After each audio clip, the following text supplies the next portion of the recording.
The story takes place in Seoul, the capital of South Korea, and currently the future of the city was in the hands of one man. This man's name was Sky, and he was the head of the Purification Guild. Despite his rank, Sky looked very exhausted after the battle, and people could not believe that the head of the guild suffered so much because everyone thought that he was invincible.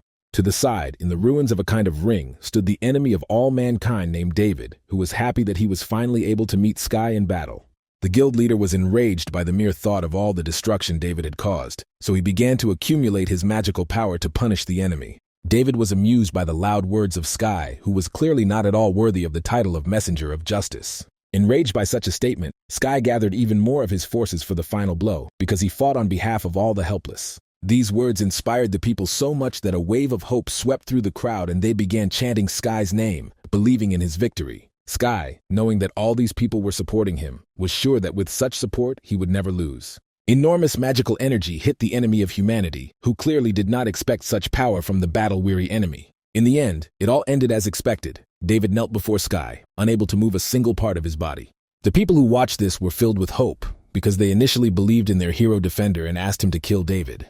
Fulfilling the wishes of the people, Sky began to gather strength in his hands for the last final blow and said goodbye to the enemy, launching an attack. David's body could not withstand such power, blood gushed from his mouth, and he could no longer stand up for himself. It is unknown how far he flew after this blow, but Sky was sure that he was no longer in danger. He joyfully congratulated the people on their common victory, after which he cast a spell calling for absolute freedom so that evil could not enter these lands. But the initially inspired people clearly noticed a change in Sky's emotions, but it was already too late because the sky was already lit up with lightning and thunderclaps enveloping everything around.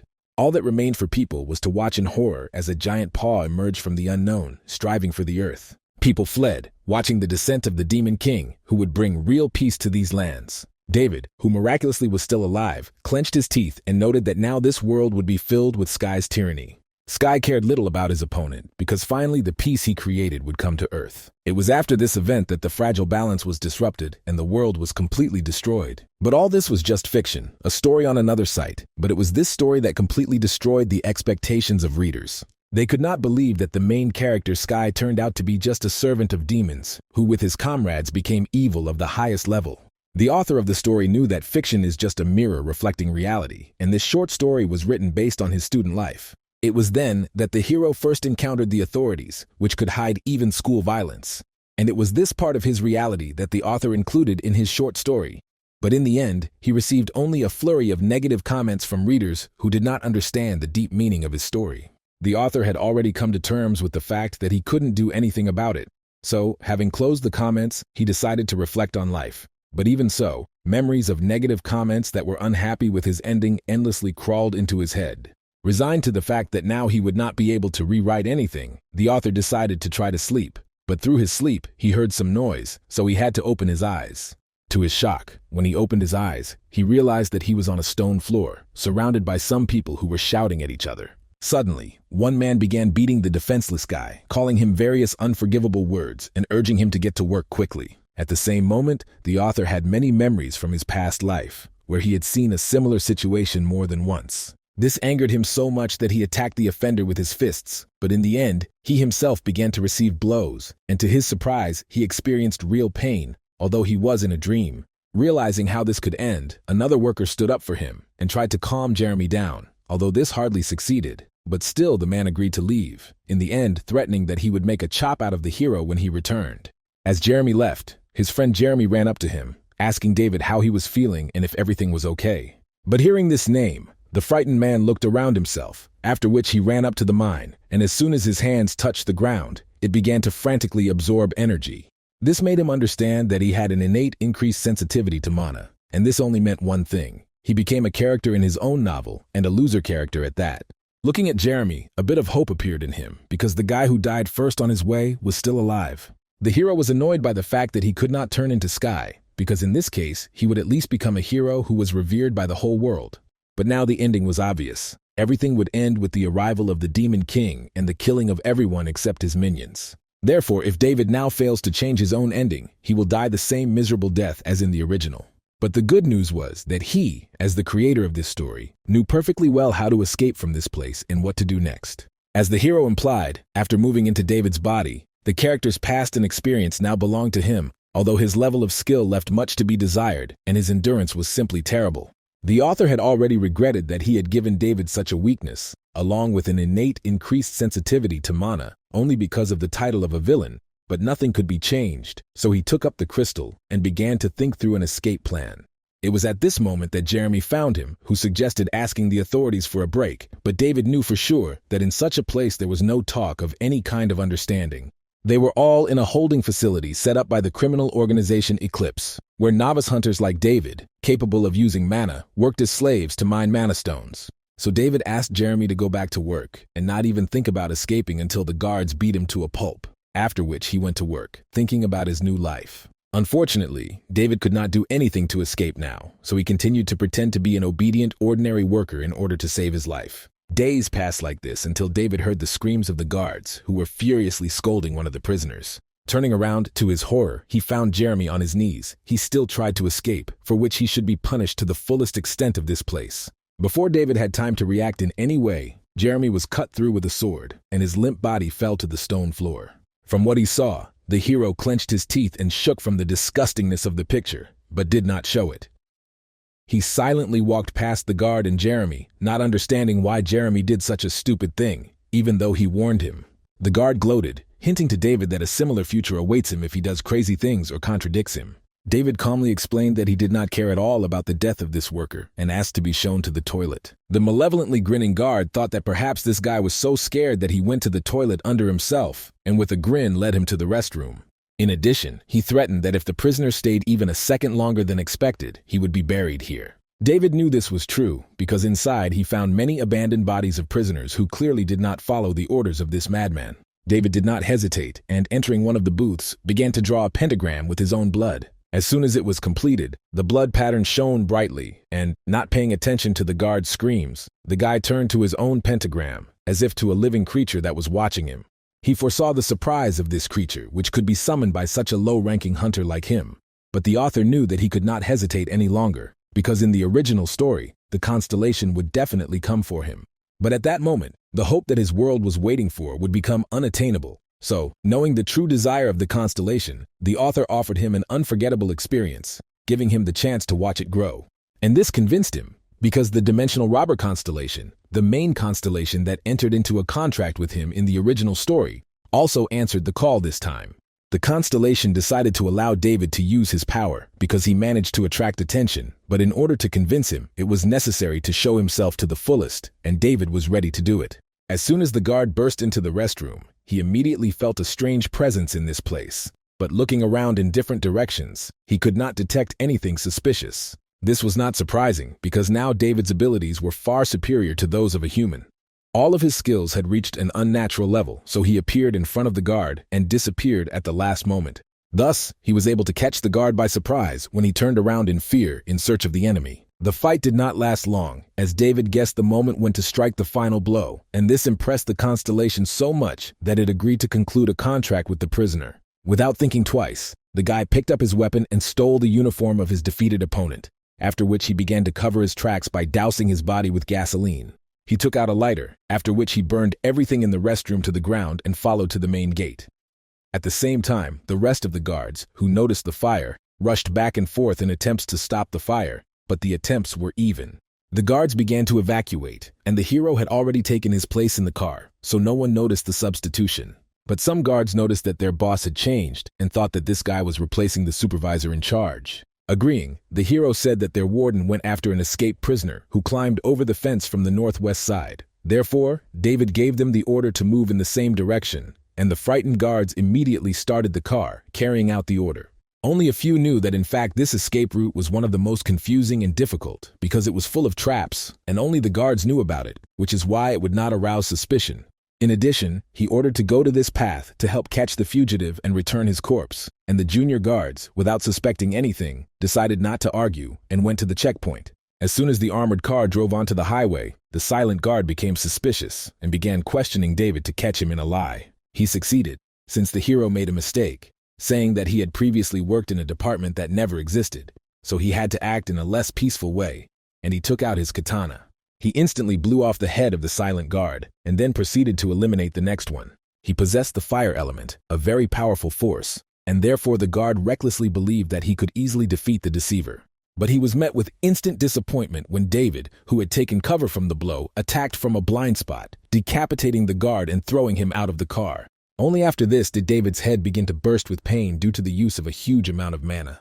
He was not even allowed to rest, because in the mirrors he saw a patrol chasing him, so he had to urgently jump out of the car to hide away. But not far from the abandoned car, one of the hunters was already waiting for him, who also had a contract with the constellation, so his red mark was shining brightly above his head. The hero was able to read his power, namely mana tracking, which gave him the opportunity to find David so quickly. But this smug hunter did not yet know that one of the hero's abilities was to steal a contract with the constellations, and he wanted to test this ability in the upcoming battle. Although it was risky, since in order to enter into a contract with the constellation, a level 100 hunter had to be defeated, so it was very unsafe to fight face to face. And the hero decided to lure the enemy into an ambush and attack. Not knowing this plan, the enemy laughed because he believed that the guy was probably scared to death and tried to escape.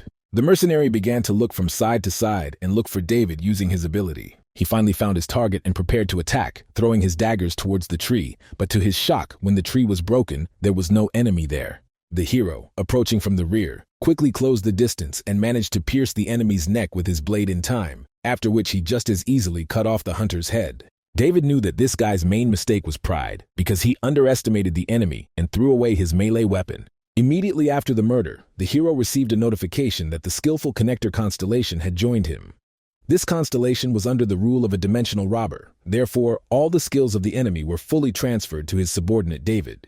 Analyzing the stat menu, he saw the skills of tracking mana on the astral level and astral vision, which helped check the territory for the presence of enemies. But soon, severe pain again engulfed David's entire body, causing him to kneel down and cough up blood, realizing that he had overestimated himself too much. Just a few minutes ago, David had to hide and pour all his mana into a nearby stone to hide his presence. Otherwise, he could begin to absorb all the surrounding mana, thereby becoming too obvious a target for the enemy. This helped him hide and lure the guy into a trap.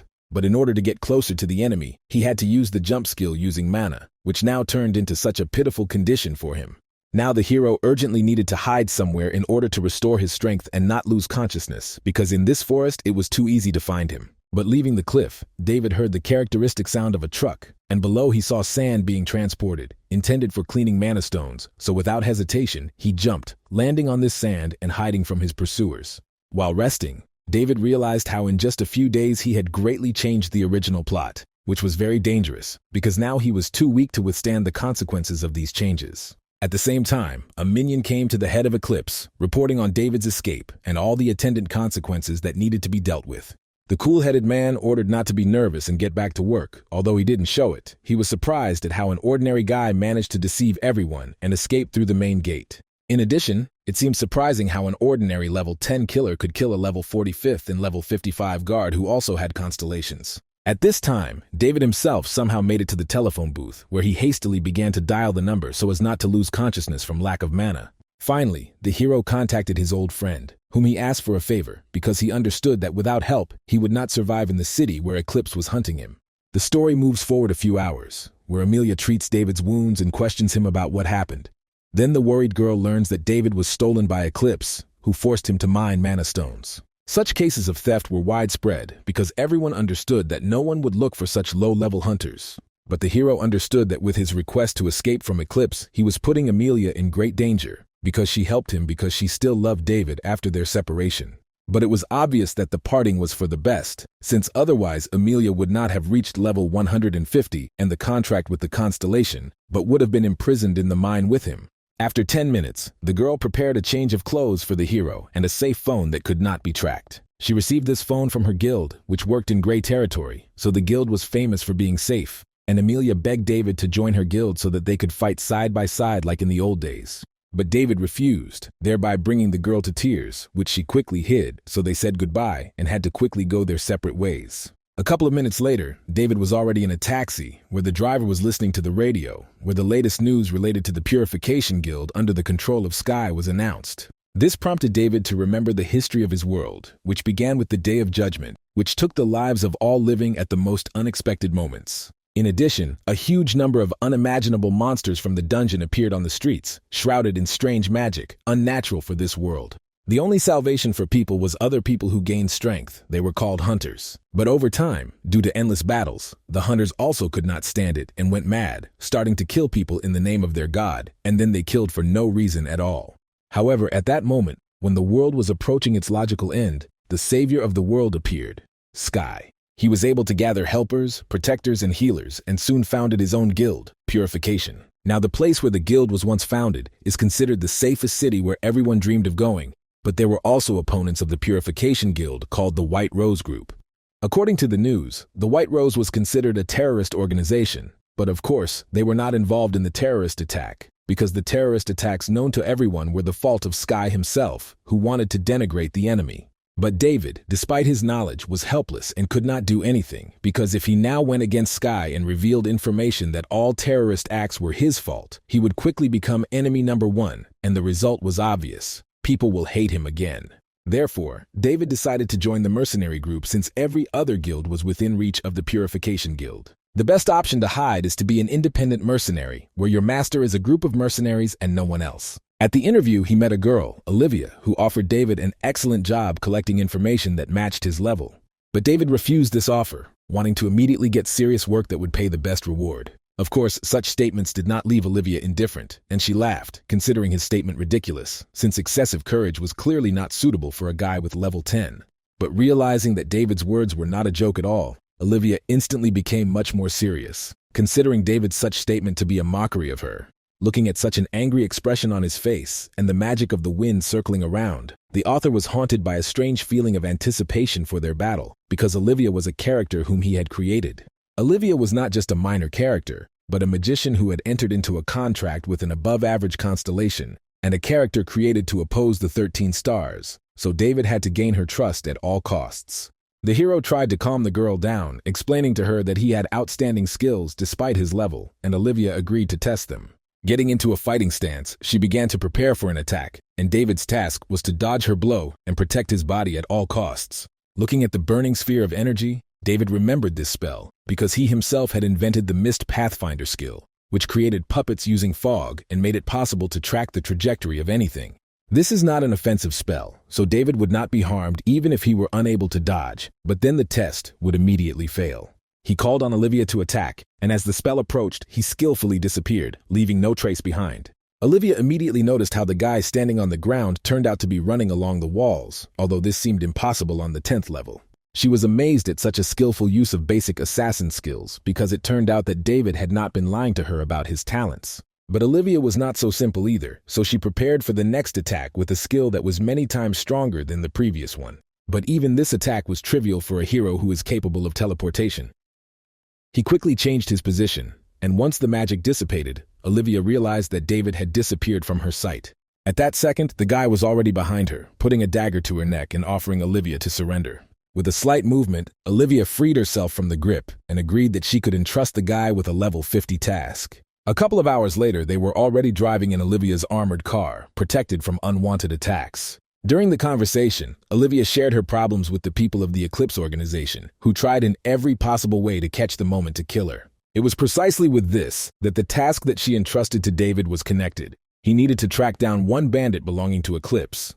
The hero's mission location was located in an open dungeon of abandoned ruins, and his target was a level 50th mage. To the task, Olivia clarified that this man could have been completely easily eliminated on the spot, and the reason for this was simply that he caused too many problems for the civilians who died at his hands, so even the National Security Agency would be happy to execute him on the spot. Not wanting to delay, the hero went in search, but Olivia warned him that this magician could be hiding, so finding him would not be so easy because the territory is very vast. David listened to her advice, but did not reveal his secrets because he knew that this dungeon would be a great place for his debut as a mercenary. Since this was his story, he is very familiar with the dungeon and where to look. Moreover, there were a variety of mid-tier monsters here that he could use to level up. To begin with, he began fighting the Monster Kings, but with his fast jumping and teleporting skills, the battle did not take too long.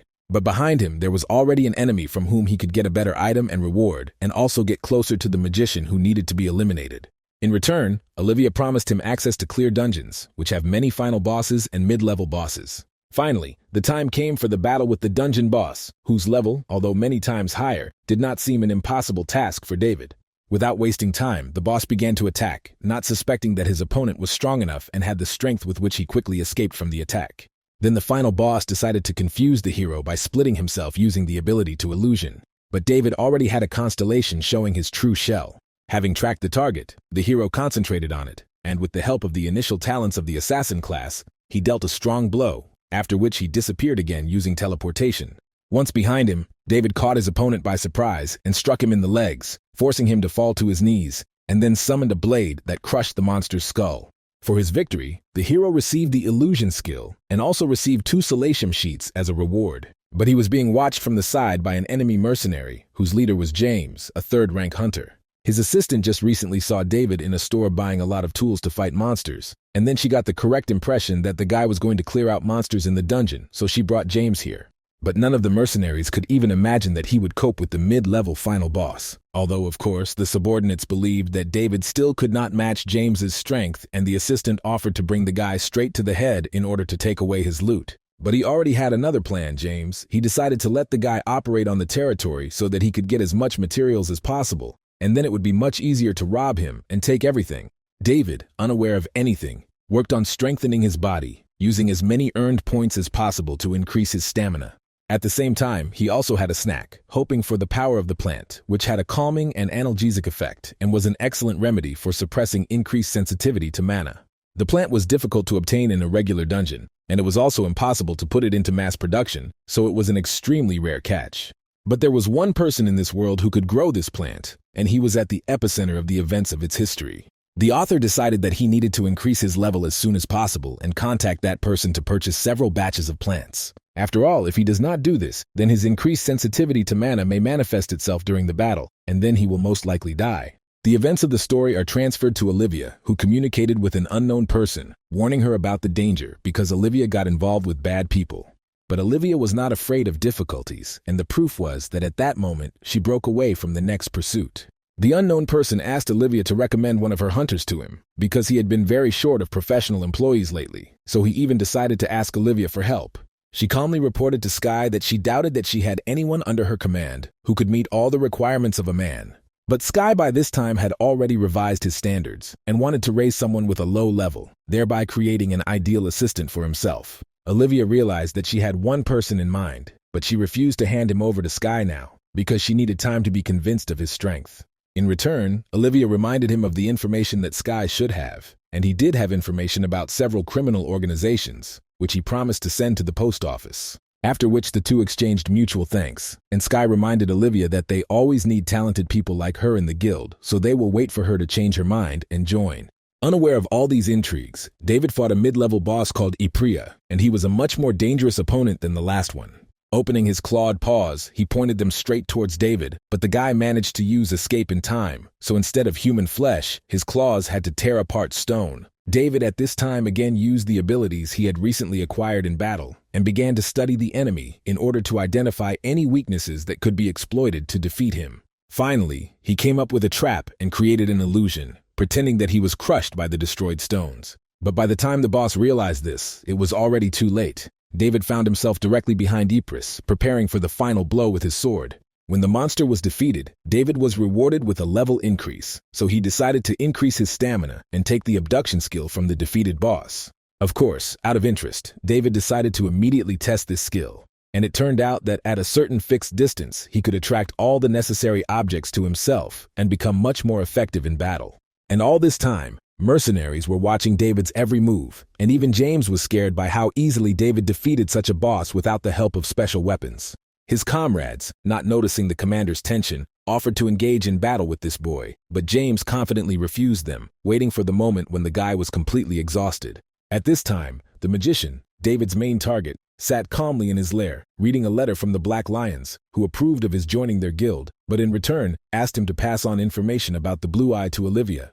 The magician just laughed, realizing how nervous Olivia was now, trying to catch him so that the information would not get to the enemies. But now everything would change, because he was no longer going to sit in the shadows and would be able to get to the capital for the first time in a long time. Suddenly he heard the sound of footsteps belonging to David, and believed that this was another easy prey sent by Olivia. Wanting to quickly deal with the guy in order to rob him, the man called 2 wolves, which he decided to feed to the unwanted guest who had arrived. The author already knew a lot about the upcoming battle, so he prepared juicy pieces of meat in advance, which he distributed to these wolves. And as soon as they gave in to the temptation and began to eat, David took out his blade, dealing with them in turn.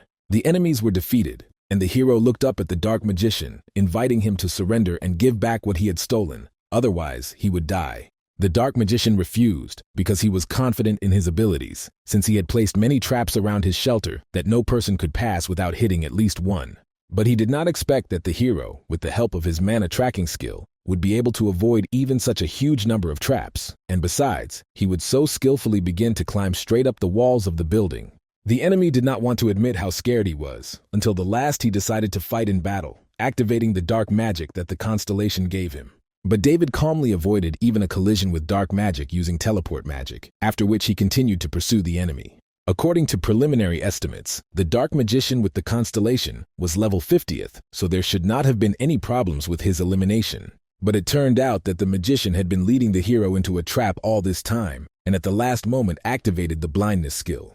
But even this was not a problem for David, so he calmly bypassed this ability, and, while the shocked evil magician could not believe it, the guy smiled and explained that he was the author of this spell. And then he used abduction, pulling him towards himself and severely wounding the magician with his blade. But suddenly his entire body shone, surrounded by purple mana, so David even had to retreat. The dark magician began to attack with incredible power, as if he was using some kind of auxiliary artifact, and the hero was determined to understand what he was using.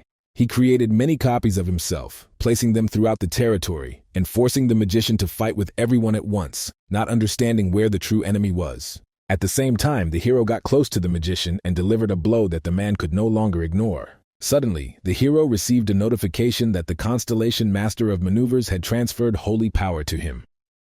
Holy power in this world meant support from the constellation. Although David found this strange, because in this world there were many constellations that watched the hunters, but never supported them. The dimension robber advised David to first of all deal with the magician, who, taking advantage of the moment, was already making attempts to escape. The magician screamed and continued to struggle, not understanding why he should be killed, because killing someone like him would not make the world a better place. And the hero knew this very well, but leaving him alive was an even worse idea. With these thoughts, he dealt the final blow, and in return for the kill, he was able to steal the Chaos Fighter ability, which gave him the ability of blindness and light chaos. But this was not the last thing he found when he looked around the man's lair. In addition to the ability, he also had a lot of equipment, which was weak, but even so could significantly improve David's abilities. The most valuable of all the loot was the Amulet of the God of Evil, which consumed mana during awakening, but in return reduced the time it took to use skills. David spent some more time selling unwanted low-level items for profit, and also decided that he needed to raise his level to 20 in order to gain new skills. But to his surprise, the street was completely quiet and empty, so he just stood there, waiting for opponents while enemy hunters watched him. The hunters mistakenly believed that David was very exhausted from the battle, so they decided to finish him off and release several low-ranking rabbit monsters on him. David was just waiting for them, so he chopped up all the rabbits at once, reached level 20, and received the basic skill, Quick Strike, and was also able to improve his new skill thanks to a contract with the constellations. Watching this fight with the rabbits, James's assistant tried to dissuade the boss from attacking, since the guy dealt with the prey too easily, but James was completely confident in his abilities, believing that the guy had lost his guard. Without hesitation for a second, he began to attack, raising his sword above the guy's head. But as soon as the dust from such a strong blow cleared, the man realized that the enemy had managed to activate the skill and hide from the blow. David, without thinking twice, realized that now the hunters were going to rob him, and besides, he had a strong opponent who could have deprived him of his head long ago. The enemy rushed to attack, but his sword was too heavy and not so fast, so the hero managed to land a couple of blows with the blade. But in order to activate the passive ability of his skill, he needed to strike at least 10 more times, so he could significantly weaken the ability to regenerate. Not knowing his intentions, James only laughed at such useless attacks because he was a berserker and became stronger with each wound. The hero also realized this and knew that the enemy was stronger than him, so he continued to teleport and deliver bleeding blows. The hero combined his last attacks with the blindness skill and delivered the missing 4 attacks to activate his passive ability. Immediately after this, James began to rapidly lose all his strength and was barely able to lift his sword. Taking advantage of the enemy's bewilderment, David used his abduction skill on him, and with a deft movement pulled him towards him. Then the matter remained small. He pierced the berserker with a blade, reminding James that without his abilities, he was just a man who could die from loss of blood. The allies watching this battle began to run away in fear, realizing that they did not even have a chance to save the commander. David was clearly frustrated by his unreliable comrades, but he couldn't do anything about it, so he waited until the enemy Blood Eater constellation was stolen. The author wondered what the dimensional robber thought of him after this battle, but the constellation only called David a crazy idiot, which brought him good pleasure. Before leaving, the hero decided to examine his items, which included a bracelet with a resistor for magical attacks, shoes that increase the speed of movement, as well as gloves that increase stamina on one hand, and on the other hand, a glove for throwing objects, which greatly increased his abilities. Having obtained so many items, he realized that he could complete this task. A couple of hours later, he was in Olivia's office, to whom he provided the resources he had found, and the girl sincerely admitted that she did not expect him to complete his task so easily. She explained that this first task was a test because exactly half of those who wanted it failed this test. This girl clearly had enough composure and prudence, but Olivia noted that the percentage of people who successfully carry out their work has increased significantly. Plus, Olivia was honest in her dealings, so in return, she gave David information about a dungeon with a mid-level boss, as well as a license to get into them. One of the locations was Wuthering Heights, located at Gapyong Station, where there were 4 mid-level bosses and 1 main boss. David already knew that at least 5 skills he needed were hidden there, so he decided to go there the next day. But before he left, David also provided Olivia with other interesting items he had found, which he offered to buy back. The girl agreed, and also offered to pay good money for them. When they finished dealing with the goods, David began studying his new business. He received an order from the Public Security Agency. This was a man who was accused of theft of government property and robbery causing bodily harm. For his capture, they paid 300 million won and access to a dungeon below level 100. But Olivia admitted that it was a rather difficult task, since they did not have any significant information about this character. The only thing she knew was that he was spotted near one metro station and then completely lay low. But David was confident in his abilities, so he took on this task, explaining that he had his own ways of finding people. After leaving the agency, the hero decided to use the money he received in the right direction and contacted a man who was selling Salacium, asking him for as many as 10 batches. Without any further questions, the order was accepted and the hero went to the nearest bar, where he was going to get as much information as possible about his next victim. This bar was a typical niche where people fought under the influence of alcohol and bet on money, but David was not interested in this, so he walked past to the bar. Having sat down, he turned to the barmaid and asked her to prepare him a cocktail based on Salacium. The girl, amazed at its taste, did not argue and began cooking. Looking at her, David understood that people like her could always get the necessary information, since they listened to a large number of rumors per day. But instead of focusing on the matter at hand, he absent-mindedly looked at the girl at the other end of the bar, not understanding what she forgot here. She was a subordinate of the director of Eclipse, otherwise she was also called a hunting dog named Jessica. David was seriously scared at the mere thought that she was watching him. By that time, the barmaid brought David the cocktail he ordered and made a couple of compliments about the man's appearance. In addition, the girl was sad that they would not cross paths again, because she knew several rumors that Eclipse wanted to gain influence over the club. In addition, they want to capture the hunters gathered here and send them to work in the mines. This method was typical in such places, so it did not even surprise her. After listening to the barmaid, the hero plunged into his thoughts again, thinking about the reason for Jessica's presence here. But as soon as the hero managed to come to the understanding that he needed to escape as quickly as possible, Eclipse's people burst into the building. They barricaded the exits, after which they began to attack the hunters one by one, neutralizing them and taking them with them. Finally, it was David's turn. One of the squad members believed that this guy was an easy prey. The hunter hit him, not expecting David to teleport, thereby setting up not only himself but also the other mercenaries, so David killed 2 of the attackers. Then Jessica drew attention to him, who could not stay away, and with an ominous smile immediately headed towards the hero.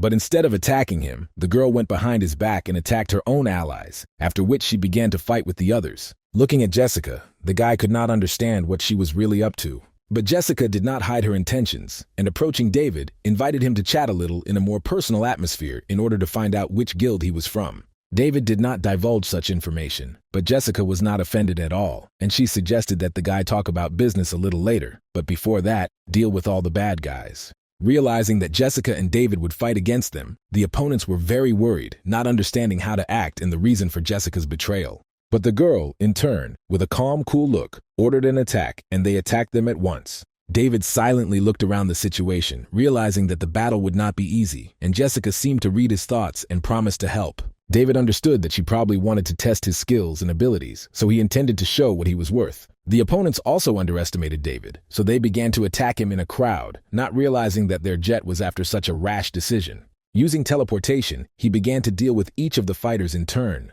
But when he realized that there were more and more of them in the room every minute, he called Jessica and invited her to leave through the emergency exit, after which he began to run, leading her behind him.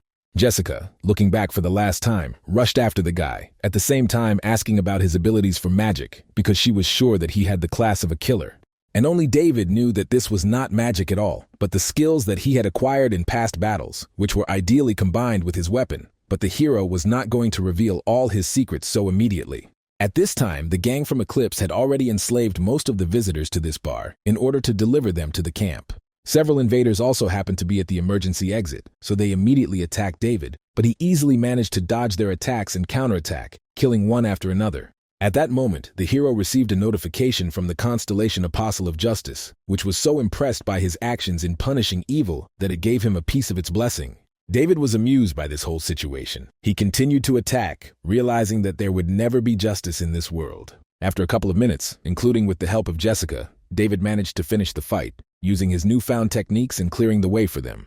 And a satisfied Jessica, watching the guy from the side, realized that she was clearly not mistaken in her choice. When they found themselves on the street, they were caught by an obvious picture. The mercenaries had spread around the entire perimeter in search of those who managed to escape, as well as in search of David and Jessica.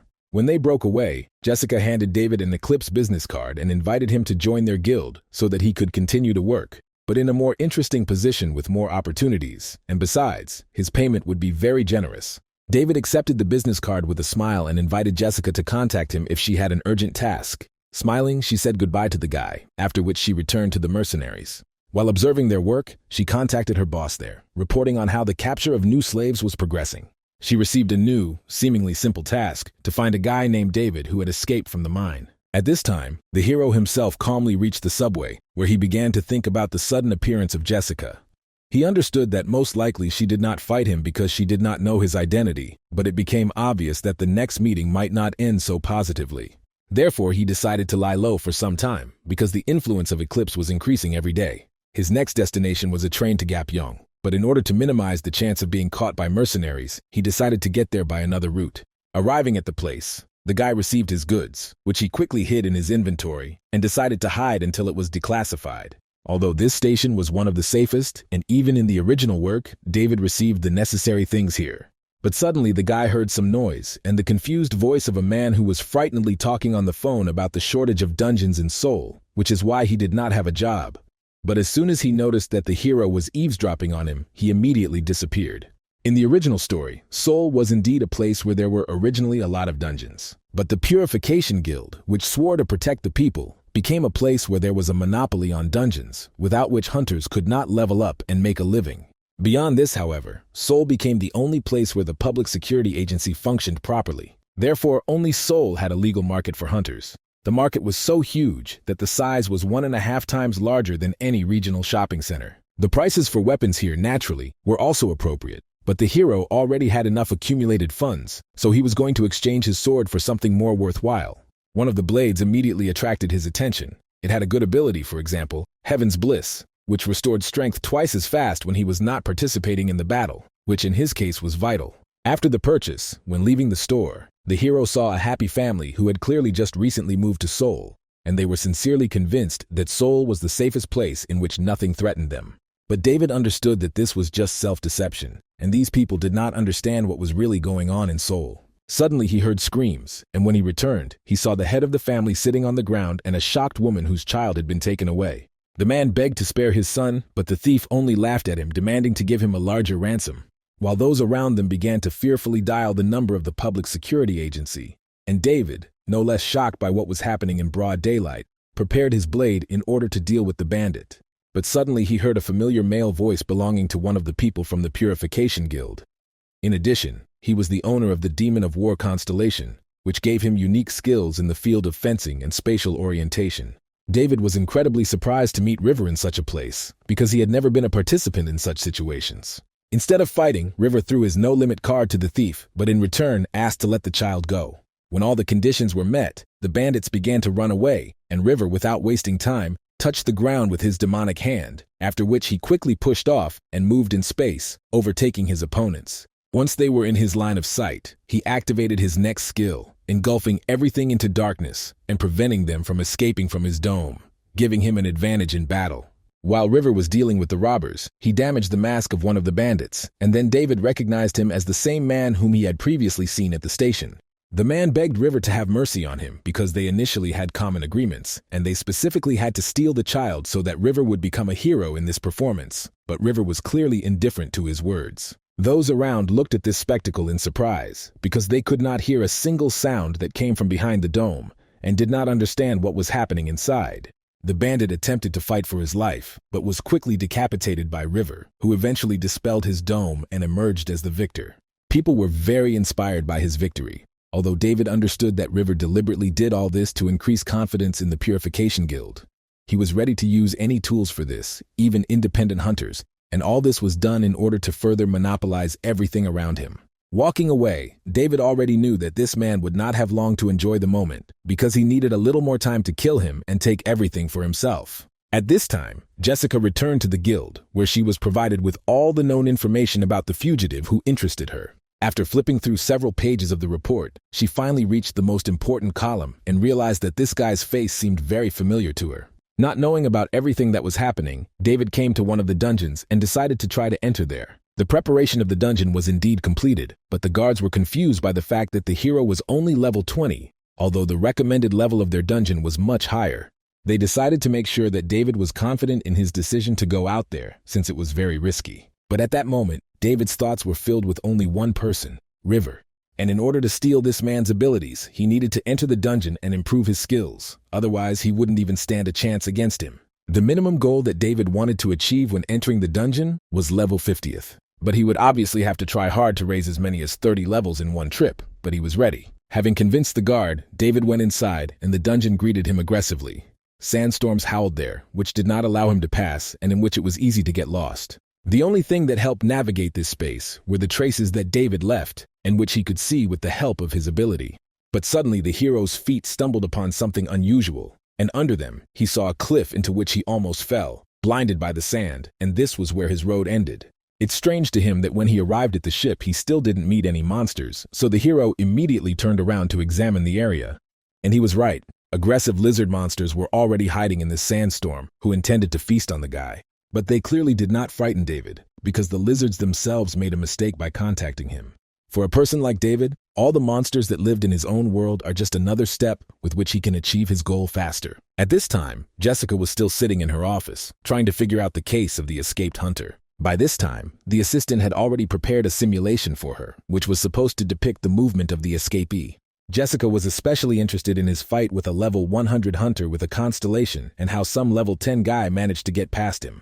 But the simulation clearly showed that the prisoner managed to knock down the enemy using a faint mana attack. While it might have worked, what was surprising was how he was then able to successfully attack the hunter, something that seemed impossible for a level 10 holder. Jessica made no comments to the frightened assistant and instead examined the rest of the evidence found at the base, where she saw a pentagram that caught her attention. After returning the case file to the assistant, Jessica admitted that she had met with David a few days ago, and she could confidently say that, according to her rough estimates, his level was at least 100. But just the thought of this made the girl furious, because it seemed impossible to raise the level so quickly. In addition, she was angry that her worker was not even able to adequately determine the level of the escaped prisoner. The hero was not distracted at this time and fought with the lizards, but the opponents turned out to be much stronger. Seeing the results of the battle, the guy understood that in order to kill everyone with his own hands, he would spend a lot of time. He decided to act more cunningly and used his glove, which helped him fight from a distance. The hero began to wound the monsters one by one at a safe distance. By the end of his attack, only 2 monsters remained without injury, who followed after their brothers. But obviously, this could not kill a creature of level 50th, and the hero knew this. So he beckoned the lizards with his finger to attack him again. As expected, the furious monsters immediately rushed at the hunter, despite serious bleeding wounds. And David, it would seem, was not even in a hurry to engage in battle with them, and succumbed to remembering the rules of his own world regarding the battle with monsters. An important rule was that if the monster was destroyed, but the hunter did not cause damage to it, then the death would not be counted towards the hunter. He decided to check how this rule actually worked, to see if he could bypass it while causing minimal damage to each of the monsters. Therefore, David accelerated and rushed straight towards the cliff, after which he used his jump ability. He managed to successfully get to the other side, and the lizards, who, as expected, could not fly, fell to the very bottom. As David suggested, he was able to gain experience after killing them, even though he did not kill them with his own hands. He was surrounded by a lot of notifications about experience gained from enemies, and then received a notification about increasing his level to 27. Jessica, without wasting any time, went to the Eclipse mines herself, where the very event that started it all happened. Then she saw a live ritual performed on blood, and guessed that perhaps the guy already owned the constellation. At that moment, she was disturbed by her boss, asking about the progress of the investigation. When Jessica reported to him all her suspicions about the fugitive, the boss's fears were also confirmed. Among other things, Jessica asked her superiors for reinforcements in the form of one more person. It seemed that the girl could not control herself after such an unsuccessful report, and therefore the employee who disappointed her quickly died at her own hands. The story moves again to David, where he decided to go down to the very bottom of the gorge to look at the result of the work done. There, among other things, he found mana crystals and began to remember how he had previously been forced to mine them in the mines. This also made him think that Jessica must have already guessed that he was the same fugitive from the mines. However, even against such a strong enemy, the guy was not going to give up. Without giving David time to dwell in his thoughts, a menacing fire monster appeared behind him. It seems that the guy was just waiting for this, so he immediately grabbed his blade and, smiling contentedly, followed towards the monster. He probably didn't even realize that at that very moment one of the mercenaries was already watching him from above. Less than 10 minutes had passed before David successfully defeated the fire monster, gaining the fire modifier skill. The guy began to happily read the system notifications about the improvements that the stolen ability gave him. He could quite easily give any weapon fire properties. The mercenary swallowed in horror, not understanding how someone of such a low level could defeat the boss. It was obvious that this guy was quite good, because he managed to attract the attention of the fireman, and then lead him into a trap, bringing him to an oasis, and using his illusion, David forced the monster to plunge into the water with his own hands. This meant only one thing. The guy clearly had enough combat experience. Moreover, he had skills that were not typical for low-level players, and this was clearly worthy of the leader's attention. The leader of this mercenary turned out to be Olivia herself, who assigned David surveillance. She was confused by the fact that this guy's test results were excellent, and she was worried about the uncertainty about his level. In addition, she did not want David to get hurt by going to such a high-level dungeon, so she asked the mercenary to follow and help in case of danger. And now the mercenary also understood the boss's concern, because David could be compared to an uncut diamond that was a pity to lose. By the time the mercenary finished his thought, David had already managed to find himself new opponents. Defenders, these were quite rare mid-level bosses. There were 3 bosses in total, and only together did they have truly destructive power. In addition, these monsters were one of the few that constantly helped each other and hunted in pairs. This didn't scare David. He only hoped that the reward from these monsters would be the same as for 3. For some reason, and at quite the wrong time, the hero began to remember his last meeting with Olivia, who offered him help in clearing the dungeons. The girl already recognized his strength, but she doubted that he would be able to conquer an entire dungeon alone. But the hero's answer was obvious. He was not going to join anyone, because he was a loner who wanted to get everything himself, but now he acted according to the same logic. Pushing all thoughts away, he headed straight towards the enemy. He teleported and delivered one blow after another, but they were useless against such a defense. Therefore, it was time for another skill, space capture, which he received from the Dark Magician. The hero clearly managed to confuse the enemy, but victory was still far away, because they were still under the protective barrier. But suddenly the hero noticed a loophole in their design. Most likely the inaccuracy of the armor was caused by panic. David, getting closer to the defenders, decided to use the abduction skill, and in the end, he managed to snatch the enemy from defense. Finding himself face to face with the enemy, the defender was clearly confused, so David managed to attack him for the first time. Then he, without wasting any time, went to the rest of the members of their small team. For some reason, this fight clearly gave confidence to his inner position. He will never agree to work in a team because it is much better to rely only on one's own strengths and think through every step in advance. Using teleportation, David got closer to the main defender monster and using his jump cut off his head. The same fate awaited his comrade, who was instantly killed, and the reward for them went to the hero's account. Enraged by this outcome, the surviving defender headed towards his sworn enemy. But he did not take into account the fact that without his comrades, his defense was incomplete, and the hero intended to take advantage of this. But even David was surprised when suddenly the last survivor changed his tactics and stopped hiding behind a shield, moving on to direct attacks. But this did not save him, since under the influence of the confusion spell, the monster was unable to defend himself so easily. Eventually, David got close enough to decapitate the monster in an instant. The hero looked at his body indifferently and waited for a notification from the system, which reported that he had acquired the maximum level protective barrier skill, which would be very useful to him in future battles. The mercenary, watching from the side, was amazed to the core because for the first time he saw a man who alone was much stronger than the whole team. But he didn't want to judge this guy ahead of time, so he chose to follow David until he fought the main boss of the dungeon. The road did not take much time when a terrifying monster appeared in front of David. But even this power and horror did not frighten him, because the main boss of this dungeon was the original goal of this campaign. Immediately after these words, a fierce battle began to unfold, where the dungeon boss was not going to spare his enemy. He attacked with successive attacks, but the hero managed to dodge all these attacks using teleportation and his jumps and get close to the very rear of the monster. The moment the monster noticed this, it was too late to fight back. Therefore, choosing an escape tactic, he flew into the air, but the hero was ready for this, so he climbed onto a nearby rock, pursuing the enemy, although he recognized his agility, which was difficult to keep up with. Suddenly, the enraged monster began to attack the area with small but strong attacks that almost hit the guy. In addition to strong attacks, the boss used defensive magic hidden behind his back. But David already had a tactic. He decided to wait for the next massive attack with arrows and get closer, taking the damage. This could be used for a winning attack because despite the damage, the reward was high. But David knew this monster and knew that his bloodflower skill would immediately kill him after the slightest injury. Therefore, he had to figure out how to act so as not to declassify all his skills now and hide them for later. Olivia's mercenaries stood at a distance from what was happening all this time, amazed at how both of these opponents could not find each other's weak points. But his eyes widened in shock as he saw the dungeon boss preparing one of his strongest attacks, his eyes blazing with rage. But this only caused David a cheerful grin, because he was waiting for the moment when the monster would lose control of itself. It was this moment that was most successful for the attack. So David began to avoid direct hits and pursue his target. When he got close enough, he used his abduction skill to pull the enemy closer to him.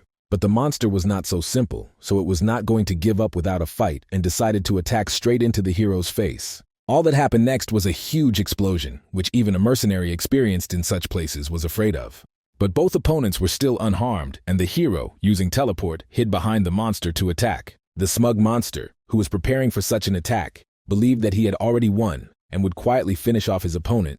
But David knew that this fleeting joy would soon dissipate. He used his new protective barrier skill, avoiding the attack, and then stabbed the confused and uncomprehending monster with his blade. Moreover, he did not forget about his another new skill, so in addition to wounding him, he caused the monster's body to burn to the ground. The mercenary, who was watching everything that was happening, still could not believe what he saw, but realized that he definitely had to report to Olivia about the person who managed to defeat the boss with such a low level. The hero was already smugly looking at his reward, the bloody flower skill, and was glad that his annoying spectator mercenary had also left. Suddenly, David's attention was drawn to a notification that the war demon constellation had given him its blessing, increasing his experience by 1.5%. This brought a grin to the guy's face, who never thought anyone would support him with such enthusiasm. The robber also could not ignore such interest in his charges, and seems to have become a little jealous. But David didn't seem to care, because at that moment, when the enemy's body had completely evaporated, he found an interesting artifact under his feet. In Seoul, by this time, the Eclipse group had already found David's supposed hideout. No one was home, but Jessica was ready to burn everything around just to go into this apartment and get some evidence. All this time she was in touch with her boss, who was pleased with the work done, but also envied the fugitive. In his opinion, the guy was unlikely to be stopped since he was very careful and no less decisive. Apparently, David managed to attract the attention of the master, who believed that the fugitive had qualities that Jessica would never have.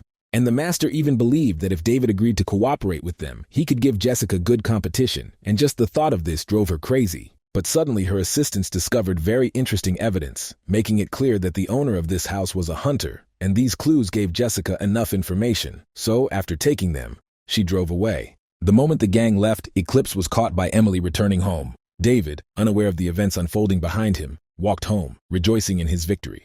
His main goal of stealing the Bloodflower's talent was accomplished, but the items he obtained were not bad either.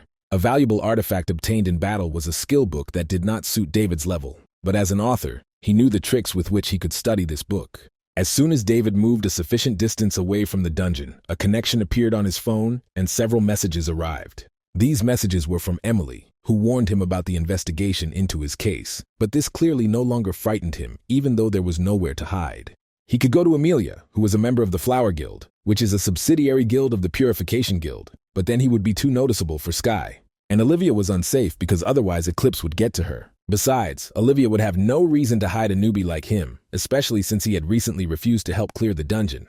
The only thing that saved him now was the enmity between Eclipse and Blue Eye, who competed with each other, so it was unprofitable for them to share information about him. But for now he decided not to think about it, because he had his next target that he had to find. And to all David's dislike for teamwork, to find this goal he needed a partner, that same person.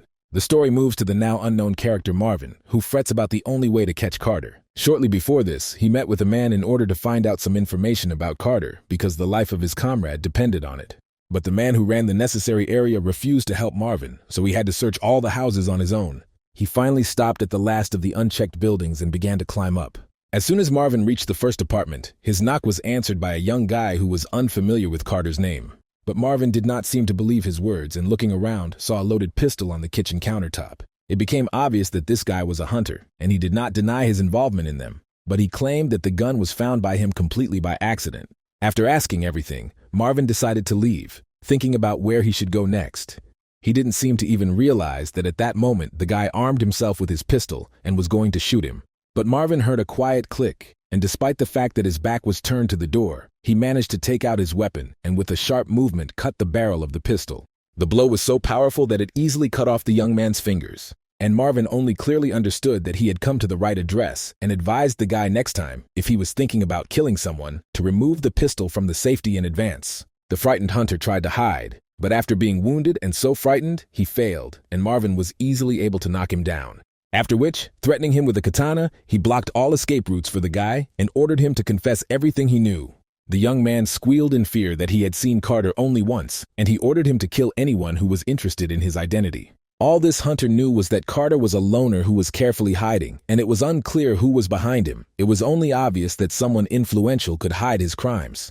Having received no other information, Marvin had to leave with nothing. But as soon as he went outside, he noticed the patrolling police, so he could not escape because he had to remain unnoticed. But even despite all attempts to hide, the police were able to discover him, and the frightened man had to urgently think about what to do. At that moment, David, a distraction policeman, appeared right in front of him. He asked public safety agents for help, and the men tried to drive him away. But David explained that the problem was really serious because a hunter had appeared on a public road, threatening everyone's safety.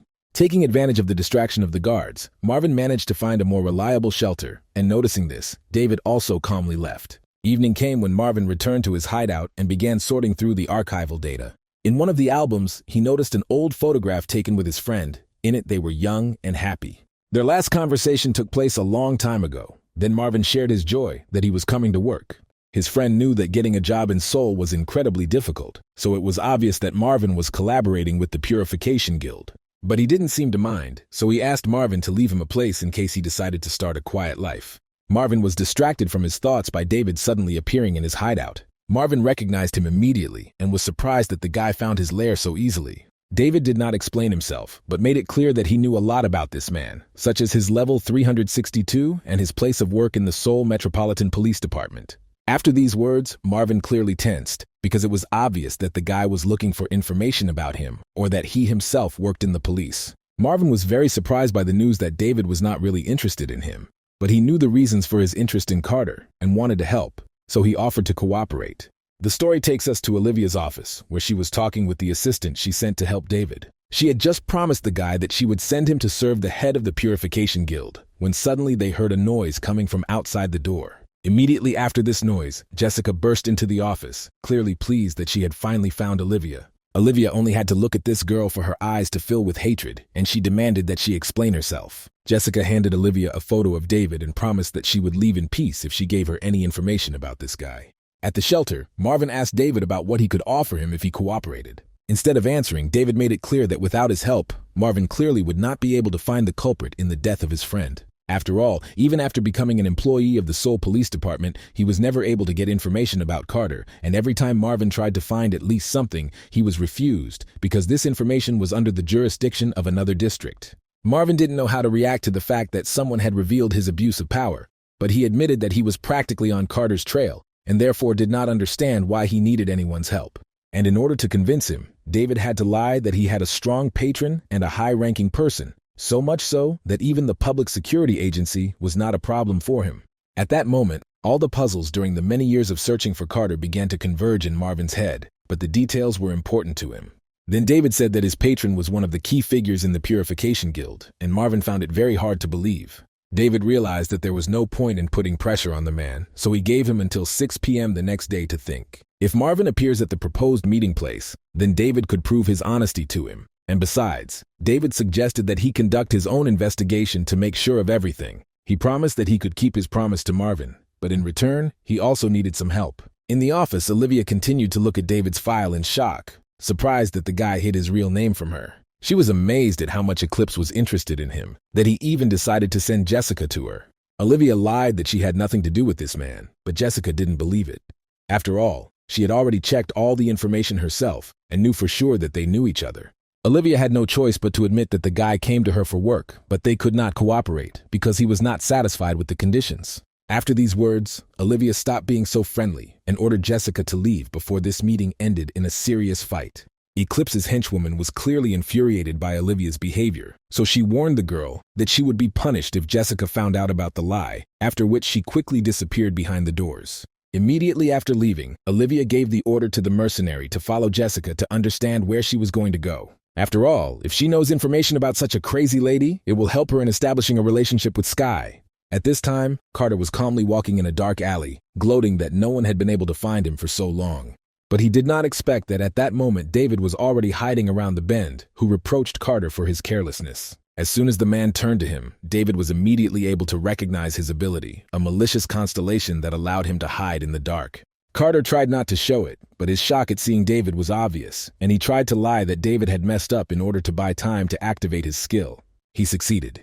He blinded the enemy, after which he turned into a shadow and began to run away from the room, and David was sincerely amazed at such interesting abilities. Having retreated to a safe distance, Carter began to come up with a plan of action. He understood that if the guy had already found out about his skills and his hiding place, then he posed a huge danger. Without thinking twice, he began to throw his daggers, hiding them in the darkness, not realizing that such attacks were useless against the enemy.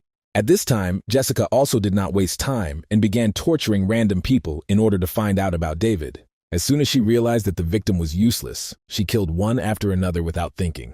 After the next murder, she remembered their personal meeting, and she was angry only at the thought that David initially knew about her identity, but behaved so impudently. In addition, she urgently needed to find him, because she could not let down the master, who already saw David as a competitor for her. She was angry only at the thought that she had to find and bring this guy alive, although he was her enemy. Therefore, Jessica decided to lie to her master, pretending that she killed David by mistake during his resistance. At this time, David stood calmly in Carter's hideout and studied his abilities. Obviously, the attacks could not harm him, but they pretty much surprised Carter himself, who did not expect that a person from the assassin class would have a shield. But he decided that he would attack even harder in order to eventually break through this defense. When David got tired of inaction, he easily avoided the next attacks, after which he calmly walked towards Carter. The frightened man had already recognized his enemy's ability to avoid so many long-range attacks, so he decided to change his tactics. But Carter could not have predicted that David also had the skill of kidnapping. With this skill, David pulled Carter towards him and already prepared his blade to pierce the enemy. But instead of killing him on the spot, he dealt him a bleeding blow, leaving him conscious and alive. After which he even decided to explain how he was able to catch him. The reason was that he deliberately left traces of mana in those places that Carter could interact with. After the man stepped on at least one of the marked objects, it also became visible to David himself, so he was easily able to detect his every movement. The frightened and wounded man realized that he had no chance of winning, so he wanted to escape. David also predicted this, so he used the Bloodflower ability, causing Carter to scream in pain. As soon as the pain subsided, he immediately began to squeak indignantly and scream at David, who dared to hurt him, without even understanding who he was messing with. But David knew enough, at least that the Carter was one of River's toys from the Purification Guild. And while Carter continued to make unsuccessful escape attempts, David prepared a mana-infused rope to tie him up.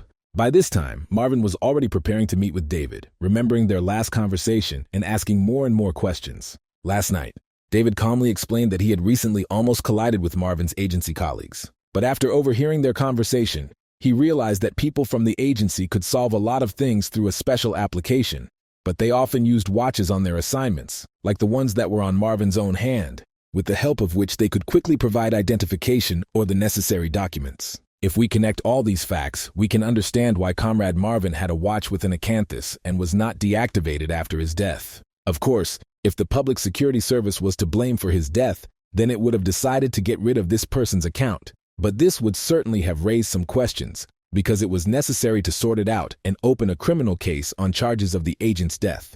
However, those involved in Carter's work clearly did not want to act in this way and decided to quietly eliminate the interfering person.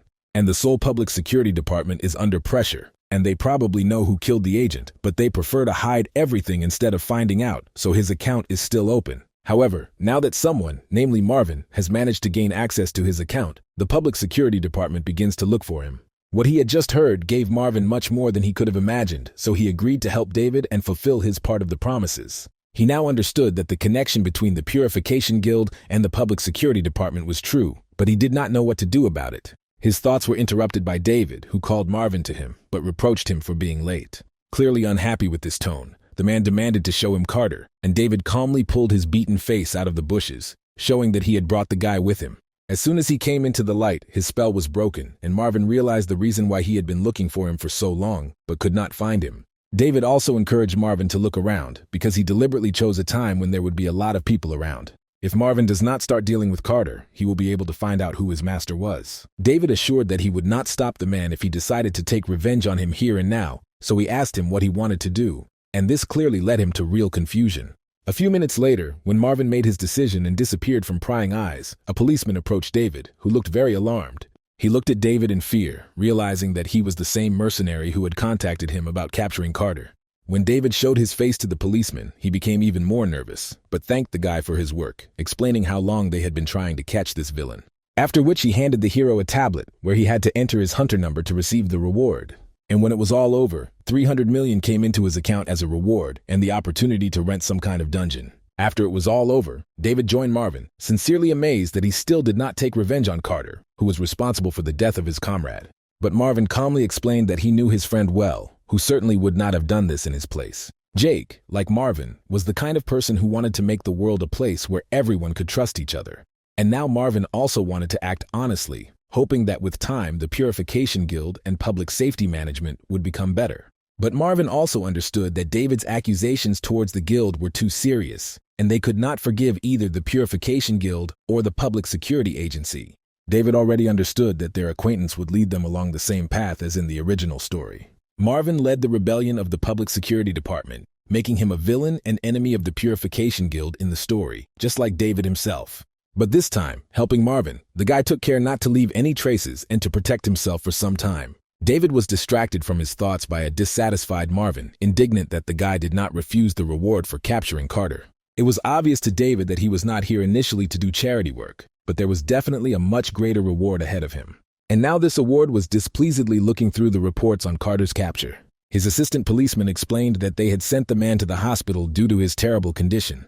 But River didn't care anymore, because Carter was now useless, but he was torn with rage, and he wanted to know the name of the person who did something like that. The agent immediately checked his phone, where he received the registration number of this hunter, but was frightened to realize that all data about him had suddenly disappeared. They disappeared not only on his device, but were also deleted in other databases of the public security system. And any attempt to search gave an error, as if it was the account of a deceased person. Without listening to the agent to the end, River broke the table in half out of anger, threatening the agent that he would never believe his lies. He was shaking with rage and dissatisfaction with the work of agents who did not know what they had been doing all these years. One by one, the agents began to make excuses, reporting on the work they had done, which did not lead them to anything, and this angered him even more. When River was about to kill one of the agents, suddenly a portal appeared in the room in the form of one of the constellations. And Sky came out of the portal and asked River to explain what was happening. On the other side of the city, David was happy about the items he was able to take home from this task. He now had gloves that restored stamina. Marvin was still not far from him, and after thinking, decided to ask the guy why he decided to help him take revenge. David, without thinking twice, revealed his intention to attack the Purification Guild and make Marvin an ally. Hearing such grandiose plans, Marvin laughed, thinking that David was behaving like the main character in some story. And this clearly surprised the author, because the role of the main character always belonged to someone else. And against the backdrop of the ideal Sky, David became more and more sinister, like his shadow. But David didn't care anymore, and after saying goodbye to Marvin, he decided that he could change his destiny and stop being the shadow of a false hero thereby achieving the plot development that he wanted. The story continues in River's office immediately after Sky appears, making all the employees beam with joy. But Sky, smiling angelically, hypnotized the employees, driving them away from the office to calmly talk with River. When they were finally alone, he began questioning the man about what had happened. And somehow restraining his rage, he admitted that the tool he was using was broken, and someone did this on purpose, which infuriated him. Unhappy with his reaction, Sky reminded River that he must always maintain his dignity and not act so cheeky. In addition, he reminded that River had nothing to worry about. No matter who did it and who gets in their way, he will be able to turn their enemies into ashes. It was already late at night when David arrived at Yangsu Station near Mount Buan and found the fox statue he needed. In the original story, the main character Sky was in this dungeon, although it was hidden, and this time David was determined to come here first. Before he could walk a few steps deeper, he immediately sensed danger and prepared his blade for battle. Immediately, a mid-level boss called Shadow appeared in front of him. He was quite a dangerous opponent, especially when attacking from behind. In addition, he had another ability, Shadow Step, which allowed him to split into several clones. To fight them, David had to deftly dodge, but instead he waited for the moment for a successful attack. He threw his blade straight towards the approaching monsters, and then, using his gauntlet, he spun the blade, hitting several enemies with it at once. Now there were 3 of them left on the battlefield, David, Shadow, and his clone, but the hero immediately recognized the clone by his mana and was of little interest to him, so David approached the main enemy. But at the last moment, with the help of the exchange skill, the enemy managed to switch places between himself and his clone, finding himself behind. David knew how dangerous his attacks from behind were, so he was clearly nervous. But as soon as the shadow launched its first attack, it realized that the enemy in front of it was just an illusion, and the real hero was already preparing to attack from behind. Using the gauntlet, he delivered his final blow, cutting the monster's skull in half. Stopping to take a breather, the guy analyzed the tactics he had used in order to remember them better. He used an illusion, and he was very lucky that the monster did not suspect anything and did not notice any inaccuracies in the trajectory of the attacks. In addition, he managed to distract attention and carry out 2 attacks simultaneously using an illusion and a real blade, choosing the right moment. This led him to victory and receiving a new skill with which he can create up to 5 clones of himself. Looking at his system and the level he had achieved, David realized that he could finally write the story he deserved, and the first steps towards this were taken. A real drama was unfolding in the office, and River was trying to prove to Sky that he was not omnipotent and nothing was perfect.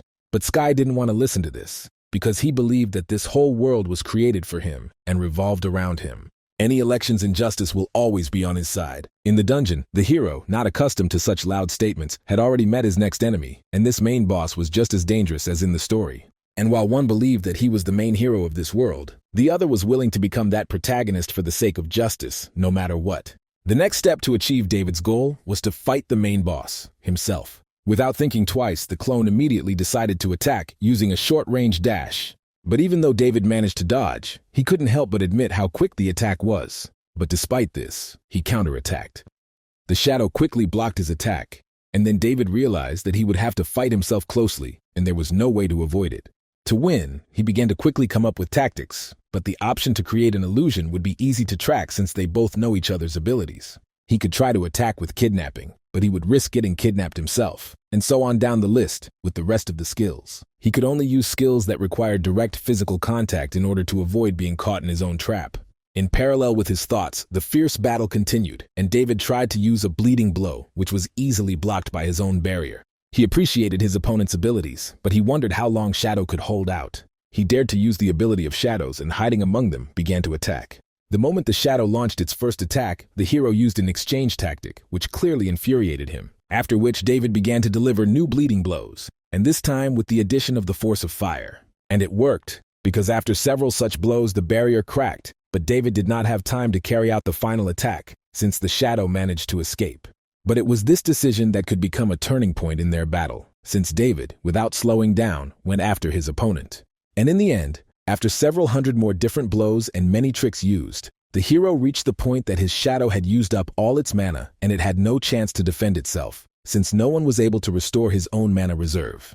He wounded her with many blows of his blades, and although after this the shadow could still move, all that remained for the hero was to snap his fingers. And as expected, the aura began to dissipate from the shadow's body, and soon she fell to the ground dead. And only then, having calmed down and remembering the whole battle, the hero realized that in fact his hypersensitivity to mana was a very useful thing, without which he would not have won.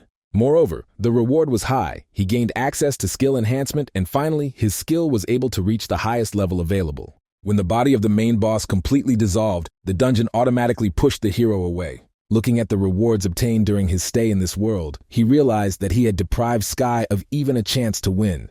He was lucky that he was able to activate the dungeon first and also find the skill book himself. But the best reward was redstone, as it was an extremely rare material used to improve items or skills. If Sky had gotten this item, David would have had more of a headache, so he decided to hide it in his inventory, because now the crystal was useless. He wanted to study his book, because this item was originally created just for the assassin class. As soon as the book was opened, it began to shine right in his hands, and the system began to continuously bombard him with notifications. All notifications were dedicated to instructions for battle, which was the process of learning his new skill that he wanted to test in the next battle.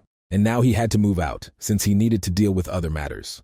The next day, he arrived at Olivia's office, who happily greeted him with the completion of the dungeon. Then after that, she wondered why the guy transferred her 100 million won. As it turned out, this was in order to hide from Jessica, who was actively looking for him. After all, Jessica was so impatient that if she had found any information about him, she would have immediately followed in his footsteps. But he was able to avoid this. Olivia just smiled slyly, noting that the girl was so impatient that she even killed random hunters in search of a guy.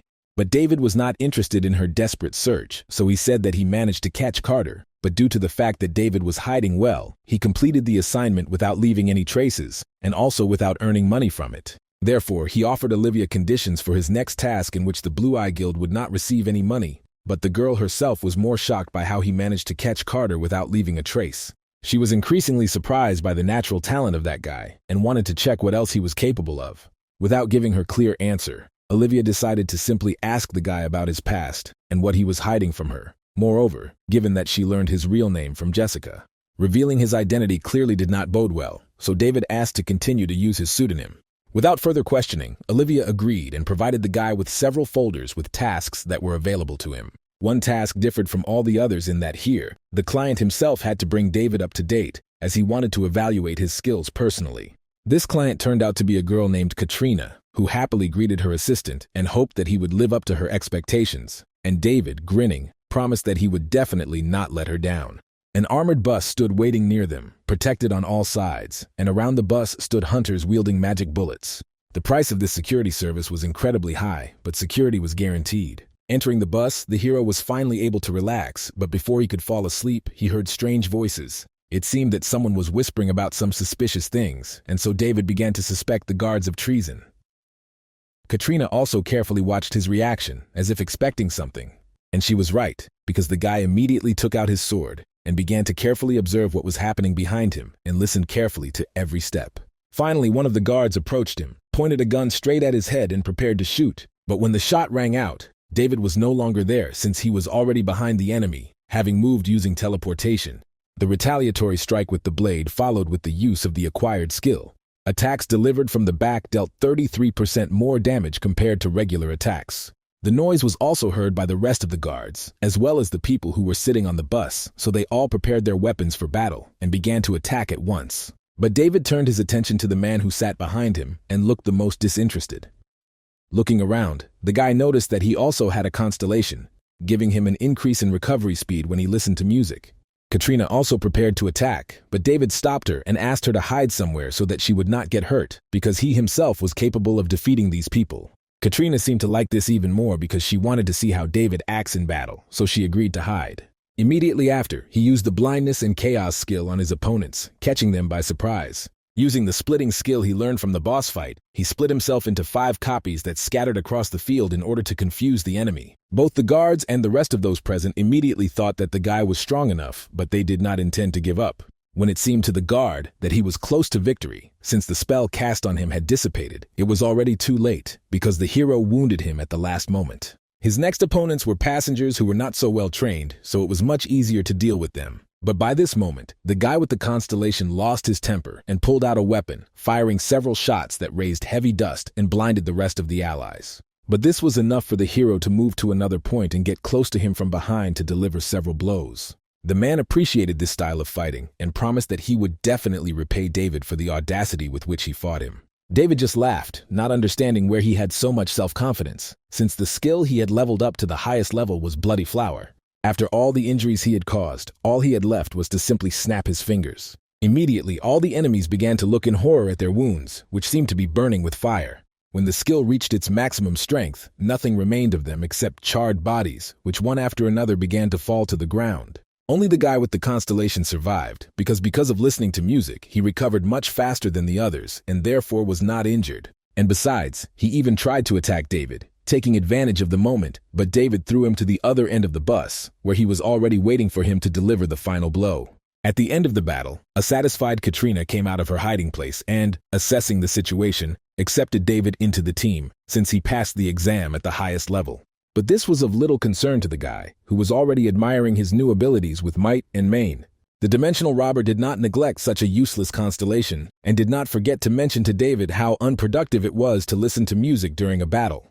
But during this time, David had already learned to ignore his caustic words, so he calmly assessed his other finds. For example, another new glove, which could well pump up his strength and endurance. In addition, he also found shoes that could make his agility even greater than the previous pair of shoes. He decided to sell the rest of what his defeated enemies were wearing in order to earn at least some money from it. At this point, offended by David's disregard, Katrina approached him and admitted that she was the leader of the Taiwa River group, after which she proudly entrusted him with the task. But upon hearing the name of the group, a frightened David began to comb through his memories and realized that this was an organization that occupied a minor part in the novel, in which only a few details were spelled out without going into detail. Therefore, he knew nothing about this group and did not expect to meet their leader. This girl's task was to bring Austin's left hand, and for completing this task he would receive 250 million won. Despite such a high price, David still decided to bargain, and his condition was that he would fulfill the order. But in return, Katrina should organize a meeting with the leader of the Abyss. The Abyss was a guild that was distinguished by the fact that it openly opposed the Purification Guild, and they also had the strongest power and unity. Although in the story the Abyss collapsed due to internal problems, David was eager to intervene in the Abyss in order to help them deal with internal enemies, because sooner or later he would need the power of such a guild in order to destroy the Purification Guild. Only earlier David could not even think that such an opportunity would come his way so soon, because the Taiwa River is one of the satellite organizations of the Abyss. Therefore, this is his chance to get closer to the leader of the Abyss itself. After thinking a little, Katrina agreed to please him with this idea, but only after she saw the results of David's work. A few hours later, they had already arrived at the required point, where Austin often appeared, so she invited David to go there in order to find him. Looking around at the people gathered around the dungeon, he realized that, surprisingly, there were few people who wanted to enter it. As it turns out, the reason was that they were all assigned to kill Austin. But because Austin was quite a strong fighter, so the hunters prepared the fireworks method.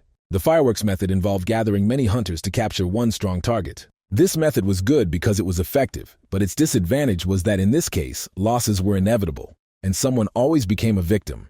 But those who remain alive ultimately reach their goal and win, and David sincerely wanted not only him to survive. In the original development, many people were hurt, the villain survived, but now, using all the constellations as well as the knowledge gained, perhaps he will be able to save more people. But David was worried that he would have many competitors, since at the same time many people received a request to kill him.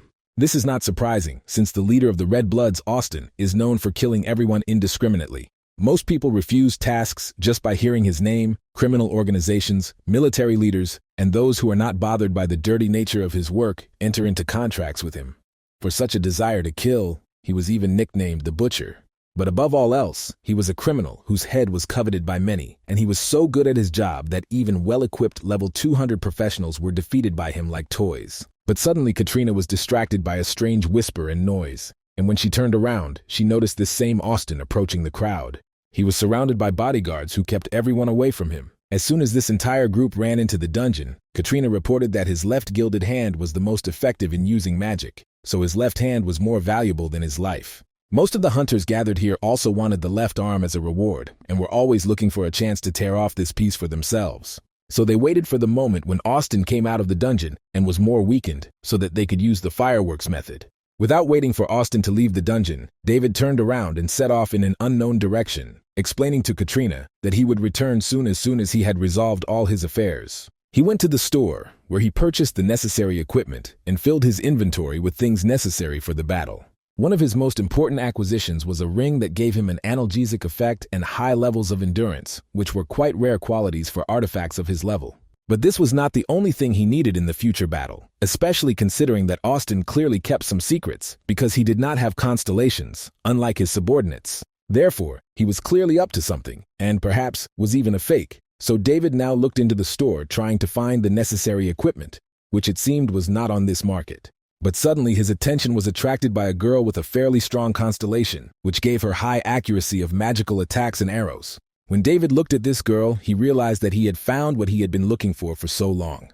As it turned out, the same Austin was hiding in the body of this girl, who was waiting for the right moment until all the enemies themselves destroyed each other. Obviously, David was surprised at how good the disguise was, because if not for the presence of the constellation, he would never have realized that this was the same person.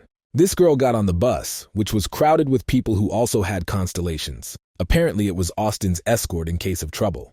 David quickly activated his ability and jumped onto the building, starting to chase the bus from above. He needed to hide in order not to arouse any suspicion, so he had to use his legs and not any other vehicle. In addition, he wanted to follow everything from afar in order to understand the true motives of this person.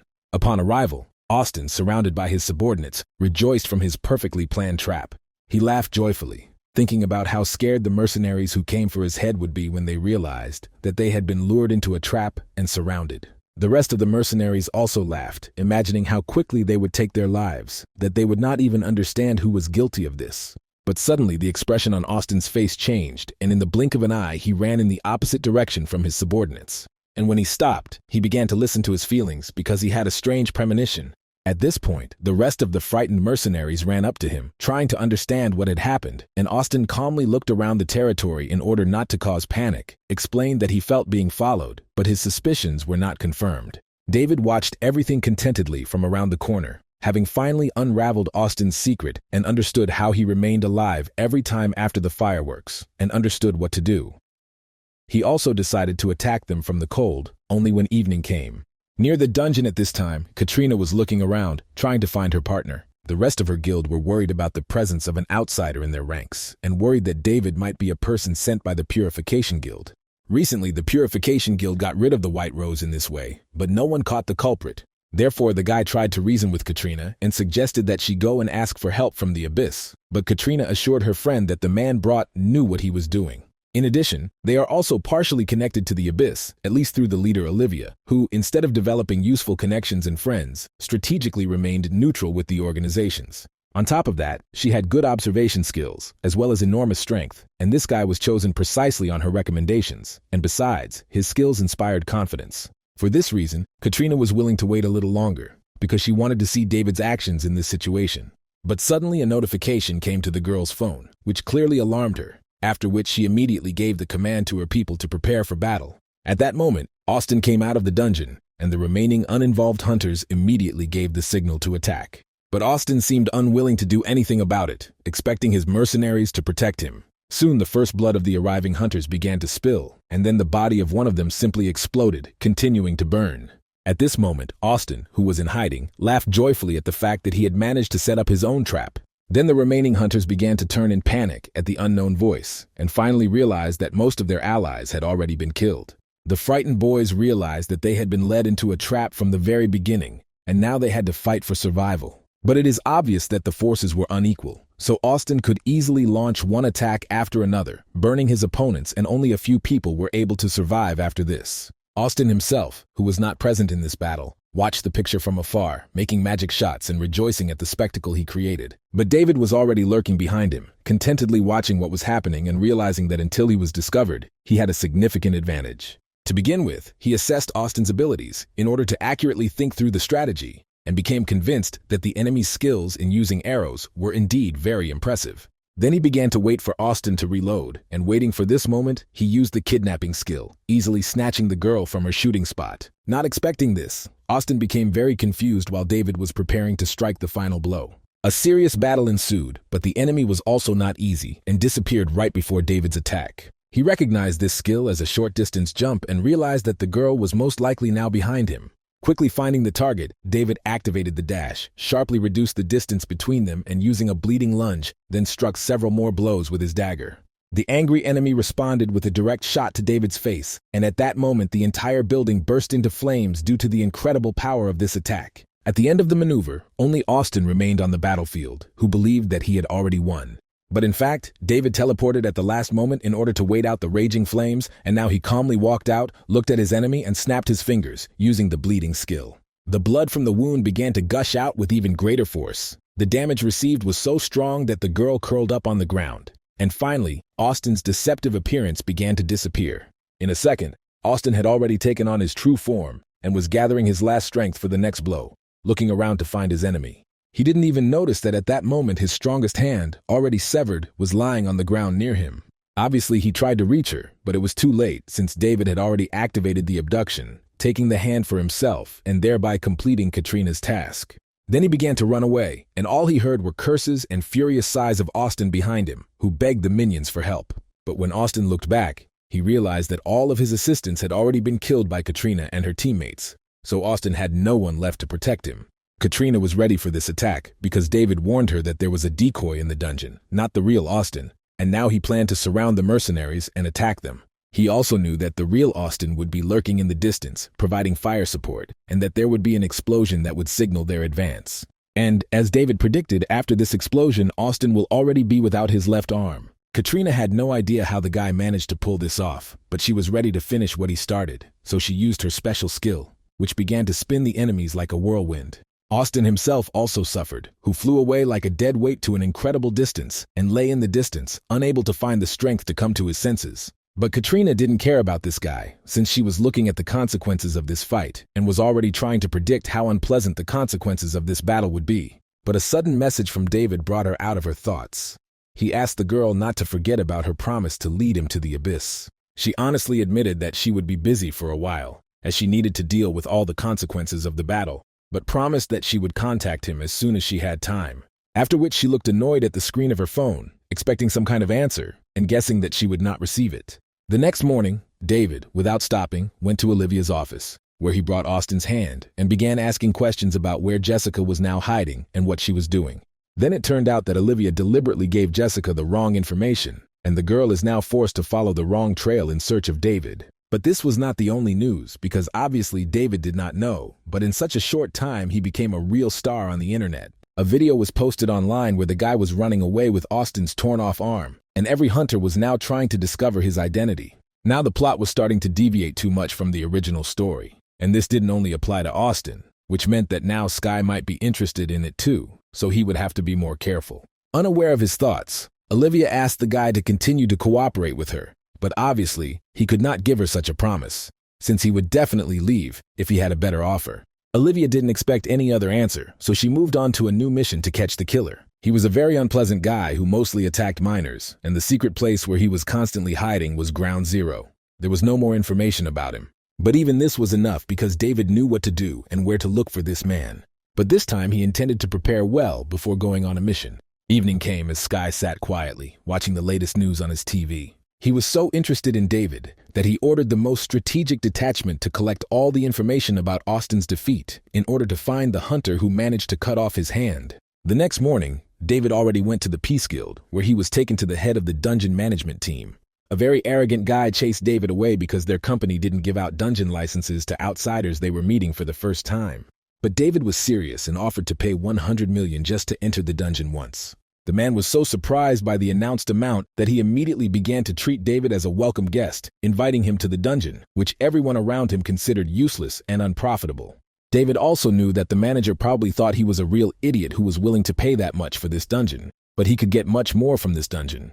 Inside, a fight with various medium and high-level monsters already awaited him as usual. In the short time he spent inside, he was able to raise his level to level 37, which helped him increase his stamina level. After the victory, he wandered around for some time before finding the main boss, Baltman. The wolf was clearly not in the mood, so he ordered such a weak boy to leave, otherwise he would be in trouble.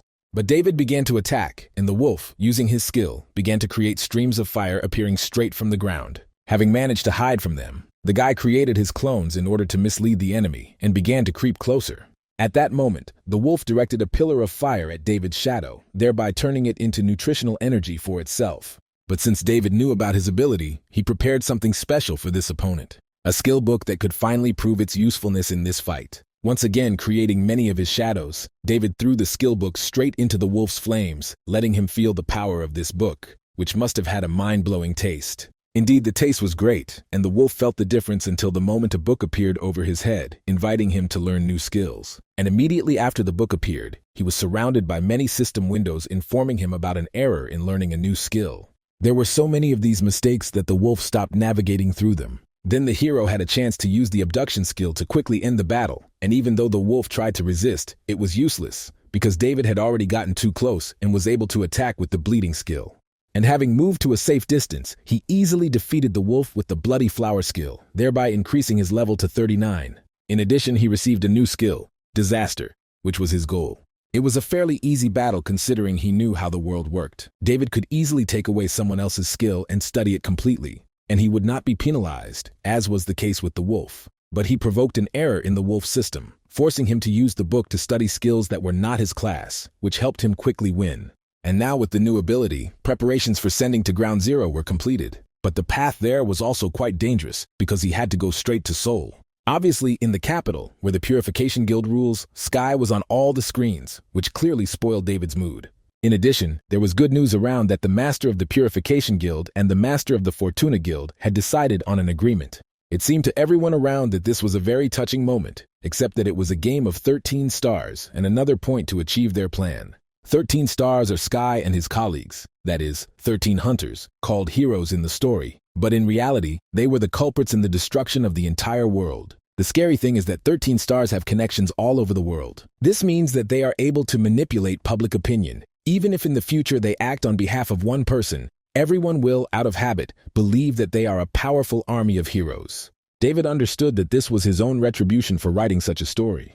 At that moment, an unknown girl found him among the crowd, who decided to be the first to start a conversation with him and offered to help him. As soon as he saw her, David immediately realized which group she belonged to, and that right now she was trying to use her skill on him. Her skill was telepathy. In addition to the fact that she began to delve into his thoughts, she also prevented him from using his own skills, because she was of a higher level than him. The girl probably believed that she had already defeated such a pitiful opponent, but David firmly stated that he did not intend to let her into his head. Then he looked at her. He realized that she could look into the thoughts of any person if he did not have protection from telekinesis or had a level lower than hers. Therefore, Camilla was one of the 13 stars, but she had one more additional constellation, which David could not see. And even the Devourer of Dimensions was surprised that there were defenses through which he could not get through. But that didn't matter now, because David needed to protect himself from mental skills that instantly implanted pleasant memories of the caster. Thus, her skill could destroy the protective barriers of the mind, causing it to feel blessed. Memories of suffering can temporarily strengthen defense mechanisms, so David began to remember all the horrors of his past life in time. Smiling happily, Camilla handed the guy a red card, which was given only to those who were able to block her abilities. The girl asked David to contact her if he suddenly got bored or wanted to enlist her support. It was the Thieving God Guild card, one of the most prestigious guilds in China, ranking among the top 5. Therefore, after weighing all the facts, David accepted the business card and promised to keep it just in case. At this point, they parted ways. But at that moment, the hero clearly realized that very soon he would come into conflict with 13 stars, and then he would need strong allies. He finally arrived at the place of his mission, but was in no hurry to look for the killer. Besides him, there were also many treasures in this place that he wanted to find. In addition, there were outsiders here, shadows, but the hero did not know this yet, so he calmly thought about what treasures he wanted to find. He would need something to help suppress his sensitivity to mana in order to avoid overtaxing himself in more intense battles, since the next opponents that he will definitely face sooner or later will be much stronger than all the previous ones. And in this place, he could find Crazy Salacium that could enhance his stamina. Crazy Salacium is a plant that was used in the novel and is much more effective than regular Salacium. When consumed, it completely eliminates sensitivity to mana for a whole half hour, although naturally, there were consequences. After half an hour, he began to experience enormous pain, but this remedy could certainly save his life in battle. But this plant was extremely rare and only grew in Ground Zero, and it was difficult to get since the mad farmer was always nearby. But he had about 6 places where this plant could theoretically be found. All places were specially numbered with random icons for orientation. In addition, he knew for sure that in this dungeon he would be able to meet many different enemies, increase his level, and even acquire new skills. The first battle awaited him just a few minutes after the start of the journey, where he managed to defeat an ordinary monster, A zombie plant, but there were too many of these monsters, as they felt like kings of nature in the wild. This area was different from all the others in that it was completely filled with various mutants, and a place where the slightest inattention could lead to death. David, during his journey, soon discovered one such person who was not lucky enough to die here, because even the process of decomposition of the body in this territory was too slow. He scanned the body and realized that the reason was that a monster had been planted in the man's heart, which was feeding his body with mana. In addition, this man had with him a rather expensive weapon, which was clearly under some kind of spell. And David was not going to touch it. It is obvious that this weapon was a trap of a black guide who lures hunters with various objects. And if you touch the corpse, ghosts will appear from it and begin to haunt it. Looking at the man's face, long-standing memories from his past life began to come to David, because the character was based on one of his classmates, who was always beaten by the rest of the class. But now the hero could not remember this, and succumbed to sentimentality, so he had to turn around and move on to the next search area. The first of the plants he encountered was when the day was about to set, and it was on a cliff, so getting it out was not an easy task. As soon as the guy made the jump and was able to pick this plant, the very monster farmer woke up in the bowels of the earth and tried to attack the guy with his vines. But when he failed to hit his target, he had to show himself completely. He tried to go down behind David for an attack that would knock him down where another monster was waiting for him. Using his jump, David went straight to the farmer to fight him. An attack followed, but the guy teleported in time, taking the monsters by surprise and attacking them from behind with his fiery attack. In the end, the victory was easy and raised his level to 40, which gave him a new basic evasion skill that he would definitely need in the future. But at the top of the tree, he noticed a shadow that had been pursuing him all the time, and the shadow became the next target for the guy. But as soon as he got closer, he realized that it was not a monster at all, so he demanded to know the reason for spying on him. As soon as the shadow dissipated, a pretty girl appeared in front of him, who asked in surprise how long ago David noticed her. But just one look at this girl's face caused a huge shock in the guy, mixed with old painful memories. He had met her before in his normal life, where she was a model student and her father was a successful businessman. In addition, this girl was close to River, who was the president of the school. But after her father's business went bankrupt, River quickly changed his attitude towards her and began to bully her just like everyone else. For this reason, she also became River's antagonist and enemy in his story. However, now, looking at her, David realized how many details he forgot to think through when writing the character. The embarrassed girl awkwardly apologized to David for ruining his mood with her pursuit, and was also surprised at how the guy, despite the fact that he had just arrived in Ground Zero, avoided the black guide so well and was able to tame the crazy farmer. But suddenly the girl's face changed when she saw David's fierce face, raising the dagger above her head, so she fearfully covered her face with her hands. But when the blow did not come, she realized that the guy was not trying to harm her, but on the contrary, protected her from the danger that had crept up unexpectedly behind her. After being rescued, he demanded that Lila no longer pursue him and quickly jumped from the tree, going about his business. All she could do was silently watch him leave and embarrassedly admit to herself that she would like to chat with this guy a little more. But he had other things to do, because after a few hours, he was able to kill several more farmers while hunting for new flowers. During this short battle, he was able to earn as many as 6 plants in each of the zones, so obviously the time had come to begin his main task of catching the killer. But it seems that the monsters who were not far from him at that time thought completely differently. These were angelic monsters that lived in this area, but it seems that David was lucky because they were not at all interested in David and went about their business, and David decided to do the same. Returning the other way, he again came across the body of the killed agent, where he again saw the monster in the corpse. This monster was actually quite harmless in itself, but it was the owner who controlled this bird that was truly dangerous. It was that same black guide, a collection of spirits of different types, which is difficult to recognize in the darkness of the night. He approached silently and was invisible in the darkness, and by the time a person realizes that the monster has crept up, it will be too late to defend himself, since he will launch his attack. If the monster fails to kill the victim in the usual way, then he will try to deprive the victim of his sight and reason. Eventually, he will force this person to take his own life, completely taking over his mind. But David was very attracted to the weapon, so he created his own clone, after which he took the weapon away. At that moment, when the bird jumped out and pounced on him, he had already managed to exchange bodies, thereby taking the dagger with him. The bird, immediately sensing the change, let out a loud cry, and the guy, without thinking twice, began to run far away from this place. This was the right decision, since he was already being chased by a black guide, who had been not far from the guy all this time and quickly came to the call. Continuing to eat salacium, David ran as fast as lightning as quickly as possible along the dirt road, but even so, the dark spirit successfully caught up with him. Despite all the guy's abilities in teleportation and acceleration, they were on par with each other. And then the moment came when David was really tired of this chase, and this was noticed by the black guide, who also prepared to attack. But it turned out that everything was initially well thought out by the author, who managed to quietly send his clone to the top, and having made the exchange, watched it all from afar. And now the black guide will come to an end, because the monster didn't even notice how he fell into a trap and was surrounded by angelic monsters. Seeing the enemy, they panicked and shone brightly, thereby gradually killing this monster. After all, David had little chance of killing this monster, because either he needed to have the same dark power that the black guide himself possessed, or he needed to lure him into a trap shrouded in light, as was the case in this case. In this case, apparently the angel monsters were not happy to see this spirit, since it was invading their territory, and they would continue to attack it until it died. All that remained for David was to be proud of himself for the work he had done and be content with the new weapon. Having made sure that the guide would no longer disturb him, he again went to the body of the killed agent, where, after rummaging through his personal belongings, he found his documents. David felt sorry for this guy abandoned in such a place, so he took his documents to give his body to his family and closed his eyes so that he could rest in peace.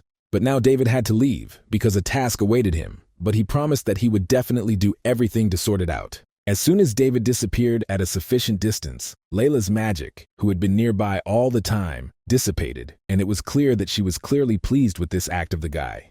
When David arrived at the killer's hideout, it was already dawn, but before completing the task, he remembered the conversation with Olivia and the instructions for completing the task. As was already known, this killer preyed on small children. This task, as well as known materials, was prepared by the victim's father. In addition, Olivia urgently asked that the guy not only kill this man, but be sure to comply with all the conditions of this task. Having familiarized himself with them, he immediately applied mana tracking and found suspicious activity deep in the mountains. The smug man in the robe rejoiced at his next kill and the glove he had obtained. In addition, he was not a simple person, but the owner of a constellation, which gave him additional points to his level when committing murders. The killer was too busy rejoicing that he didn't notice David's approaching attack, so he reacted to it too late. But his ice armor skill helped him at the last moment to deflect the blow of the blade rushing towards his neck. The broken blade immediately returned to the owner's hands, thereby announcing his presence. And just one glance at the guy was enough for the killer to become enraged like an animal.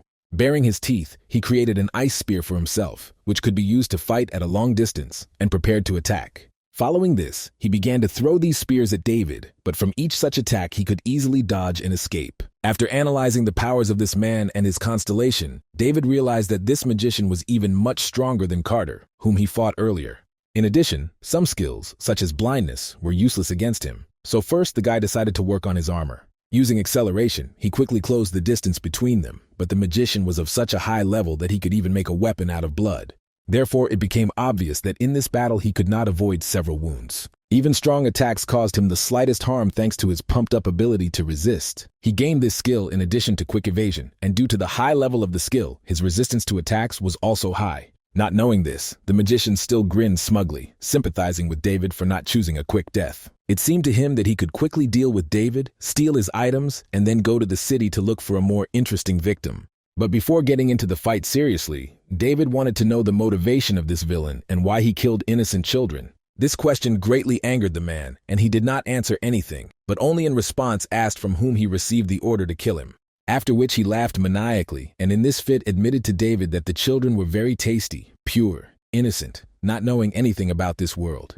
And the funniest thing was their gullibility, because every time he approached the children and pretended to be their friend, they believed him, and then he disappointed them and killed them. He liked to see their faces a second before they died, because the expression on their faces was so stupid, like broken toys. After hearing this answer, David became furious and decided to make his own toy out of this man. He used shadow step magic and sent his clones into battle. Previously, the magician had rarely encountered such an ability, so he was clearly confused and scared. Out of despair, he began to throw his ice spears in random directions, trying to hit as many shadows as possible. But as soon as he destroyed them, more and more shadows appeared, surrounding him on all sides and not allowing him to hide.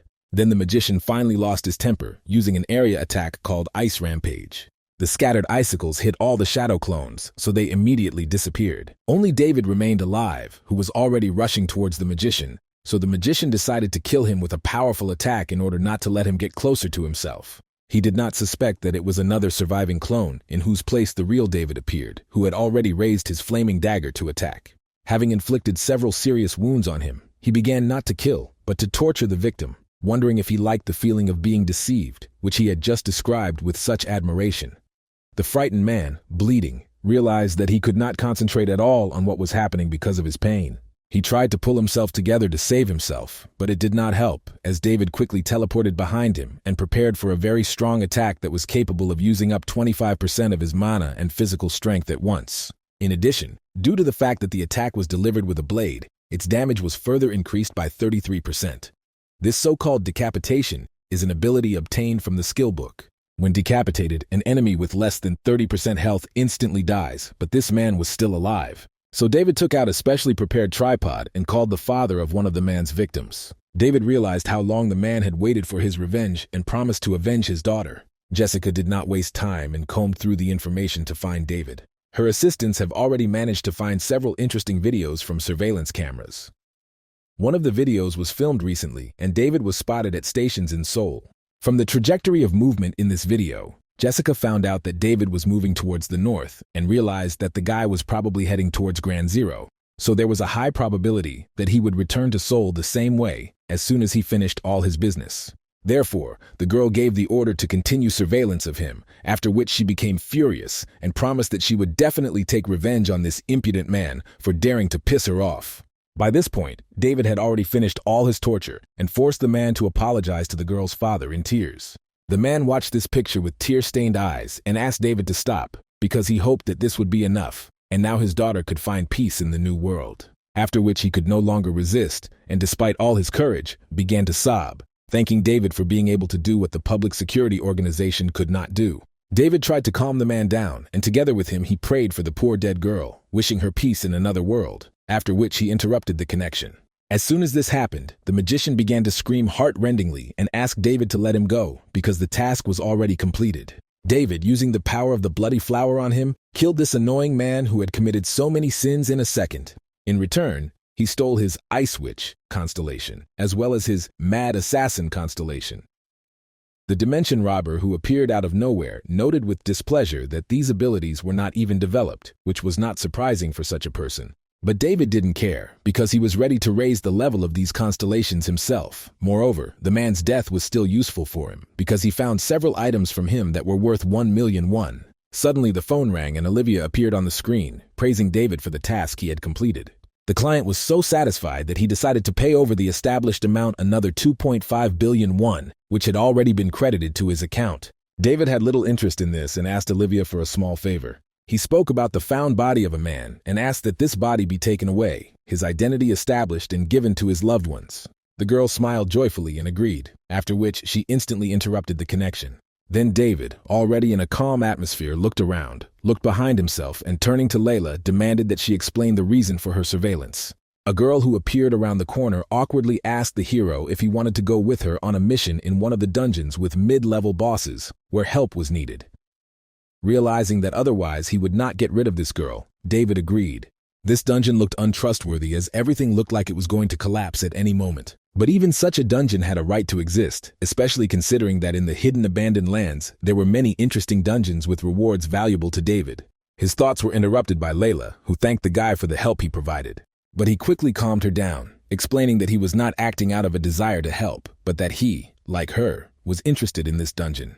Moreover, he had ulterior motives. He wanted to see her skills in person, because if she was good enough, she could become a good ally against the Sensation Guild. After which the guy, smiling awkwardly, realized that this was his first ally in this world. As soon as they entered, along the way, they came across a badly damaged wall with an inscription in Latin that was hard to read, but David knew what it meant. The phrase in Latin had a deep meaning. He who is stained with blood will be locked in this place forever. But despite the frightening nature of this inscription, David wanted to try to enter the dungeon to understand how amazing this place was. They were already inside when Layla spoke about the monster that she could not cope with. This monster attacked with long-range attacks, and the girl could hardly get close to it. But when she had the chance, she immediately took advantage of it to strike. Unfortunately, even this did not lead to success, as her skill was easily blocked by the self-defense ability of this monster, and she had no further opportunity to attack. This was where their sweet conversation ended, because a second later the heroes already heard the sounds of zombie monsters. So he and Layla quickly prepared for battle, and David decided to go first. Despite their number, individually the monsters were quite weak, so David managed to kill several of them. In addition, Layla acted as a support warrior and attacked the remaining monsters with the help of her magic ability. When the first battle was over, satisfied with the work done, David appreciated the girl's abilities because her skill and reaction were at an excellent level, and she was definitely a level 200 mage. The rest of their journey was also not calm, and they encountered many more monsters that the two of them had to defeat. But when they were finished, they walked the rest of the way, happily chatting with each other. Layla marveled at the sheer number of unusual skills David possessed, having never before seen a person who could use the grappling skill common to some monsters, as well as skills that only magicians could use. After all, this all contradicted his class as a killer, but this did not bother her at all. She considered that they were very lucky, because now the dungeon could be completely cleared very quickly. David was glad that Layla did not ask unnecessary questions, and thanks to her, he was able to increase his level, and soon he would be able to reach level 50, but there was also a minus. After the 50th level, he would only receive new abilities at the 100th. His thoughts were quickly interrupted by the unexpected attack of the awakened main boss. It was a huge knight in armor named Sportula. At first glance, it seemed that this monster had no weak points, but knowing its characteristics, David asked the girl to help him climb straight onto the head of this monster. Layla did not argue, realizing that the guy clearly deserved her trust. As soon as David accelerated and moved a sufficient distance, she activated the portal ability, after which she used this ability several more times, helping him get closer to his head. Despite the fact that her actions were clear and polished, the monster often attacked, which made it difficult for David to navigate the space. The portals had to be constantly moved, forcing the guy to either walk along the walls or fall down to the next portal. But finally, she was able to find the best moment to open a portal directly above the monster's head, and David flew down at full speed. He understood that no matter what attacks he carried out now, his self-defense skill could hinder him, so he decided to eliminate him first. Hoping for Layla's support, he prepared for his attack. Layla did not let him down, because at the right moment she opened a new portal, and as a result, David's attack hit the most sensitive place, the monster's neck, which gave him the opportunity to use the decapitation skill.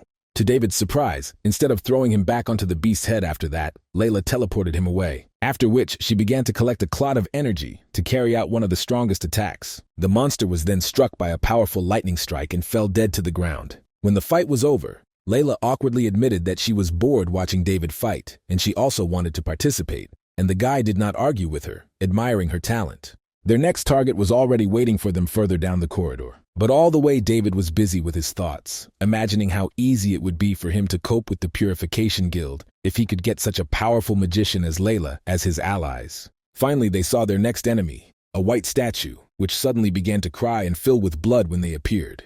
Then space began to distort, pushing the two hunters away from them.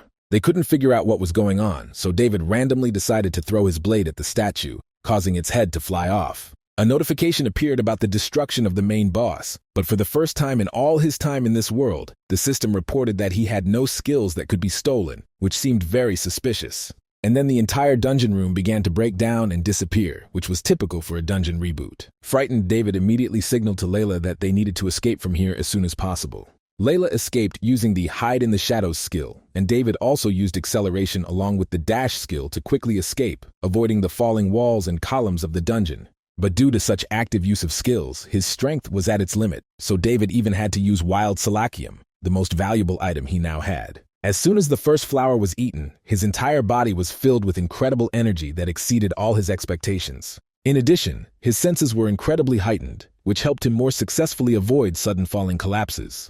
David thought that Layla would be fine, but it turned out that the girl also used too much mana, so she could hardly escape from this place. Soon she slipped and fell, and the last thing she saw was David running away at incredible speed. She tried to shout to him, but could not, and this situation frightened her so much that she remembered her past. She remembered the traitor River, who just as indifferently abandoned her to the mercy of fate and walked away, so she had already come to terms with the idea that she would stay here forever. But David was very different from the 13 constellations, so he heard the girl's call and came to save her. But despite the heightening of all his senses, David did not sense the danger approaching him from above. The only thing that saved him was the recently stolen self-defense skill, the presence of which greatly surprised Layla. Without giving her time to ask questions, the guy immediately picked her up in his arms, and placing her on his back, rushed to the exit from the dungeon. Less than a second passed after they left when the entire dungeon instantly collapsed, barely missing them. David didn't seem to be sad about this at all, but was only happy about how he acquired that boss's skill in time. In addition, he has already upgraded this skill, thereby reducing its cooldown time, which will definitely be useful in the future. Therefore, he considered this a good reward for such a risk with his life. At this time, Lila was clearly not as delighted, but she sincerely thanked the guy for her salvation, because being alone, she definitely would not have gotten out, since she was consumed by panic over the memories. Because of these thoughts, the girl revealed to David her secret that she used to be in a leadership position in the Purification Guild, and decided to tell him her backstory. Initially, Layla was nothing more than a guide to guide the other hunters. But one day River came to her and asked her to join the guild. According to him, the Purification Guild is a place that always does its best to ensure the safety of its team members. Believing him, Layla joined the team. But one day she was seriously injured during one of the raids. Then River realized that she would not be able to participate in clearing the dungeon due to this serious injury, and simply ordered his people to leave her there, because he did not want to waste time on her. And so Layla realized that all his words were nothing more than a lie, and he did nothing for her safety. But River explained that now her life has no value to him, and asked not to blame him for any deception. After all, the only one who was to blame was Layla, who decided to trust him. It was, of course, a sad outcome, but in any case, she was nothing more than a toy for River. Hearing her story, David sympathized with Layla because River's act was comparable to murder since he threw a wounded man into the dungeon. Layla also understood this because the fact that she survived could truly be called a miracle. The only thing that saved her then was the constellation, which agreed to conclude a contract with her, and only now she began to understand how lucky she was at that moment. But David knew that this was much more than just luck, because constellations never enter into contracts with hunters without some purpose, so surely her constellation saw potential in her. These words clearly embarrassed the girl very much, and she considered it to be a compliment. David was surprised by such a reaction to the pure truth, but he decided to remain silent.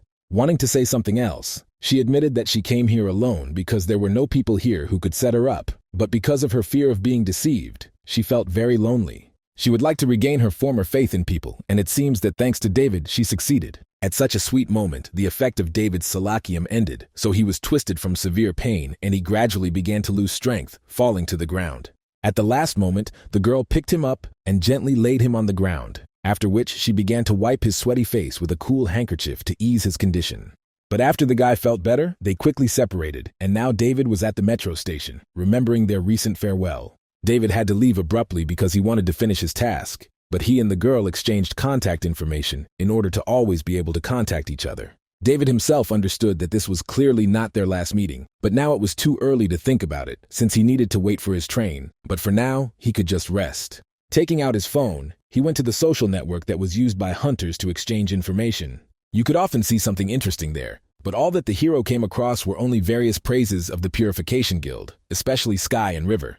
But suddenly the guy came across another piece of news. The Tehan River Guild had established its power in Ulsan. The guy immediately remembered Katrina and realized that after that battle, everything probably went very well for her, which made him happy.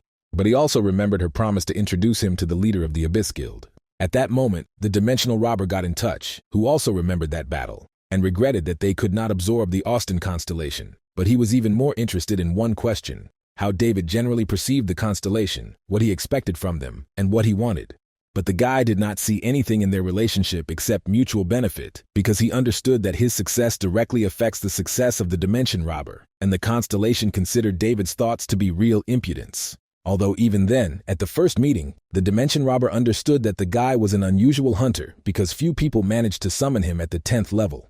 In addition, he knew that many more tests awaited David on his way, and if he managed to pass them, then they would merge and become one, and the dimensional robber would give David even more skills. After thanking the constellation for such dedication, David wondered about the downsides of contracting with the constellations, since it seemed like it was a win-win option. From what is known, the constellations ruled this world, and the system connected their destinies with the destinies of ordinary people. At least this is what David wrote in his novel, although he initially meant that this system was created only for those who serve Sky. But the constellation had a completely different opinion, because it was natural for constellations to choose companions for themselves and share different events with them. They believed that their master's war was, in a sense, their war too. Because first of all, the constellations were not the rulers of this world, but were created only as companions. Then David realized that the constellations also had their own bosses, but the dimension robber was not going to go into the details that intrigued David so much. The interest was caused by the fact that this was information that went beyond the scope of his story.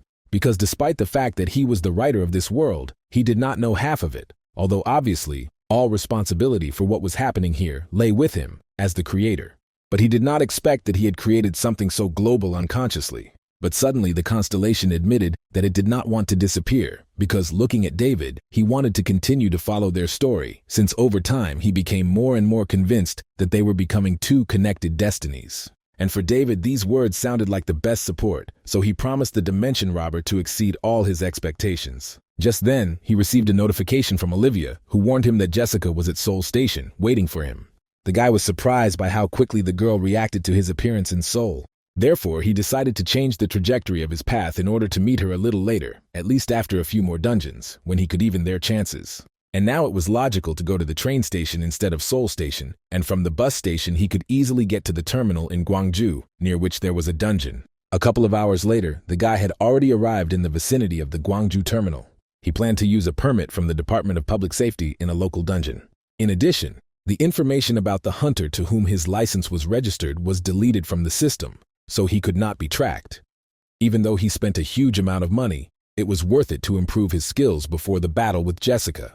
But the thoughts were quickly interrupted by the cry of a helpless girl surrounded by bandits who were trying to rob her.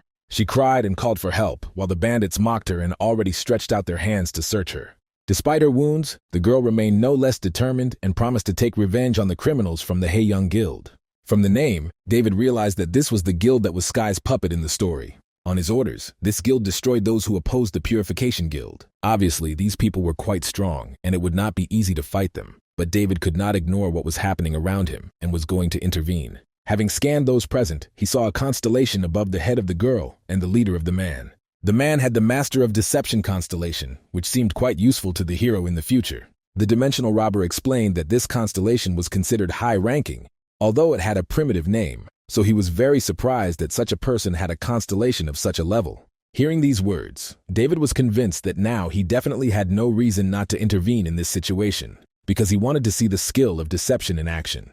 Having used an illusion, he began to approach the hunters and invited them to guess which of his versions was real. This ability surprised them little, so they stood waiting for further developments. Without thinking twice, David attacked, and the leader had to defend himself from his clones. Jessica continued to stand at this time, despite the fact that it was already sunset. Suddenly she came to the idea that most likely the guy could have left by a different route, but she couldn't even let out her anger, since the master was still in touch, who was also unhappy that she still couldn't catch some fugitive.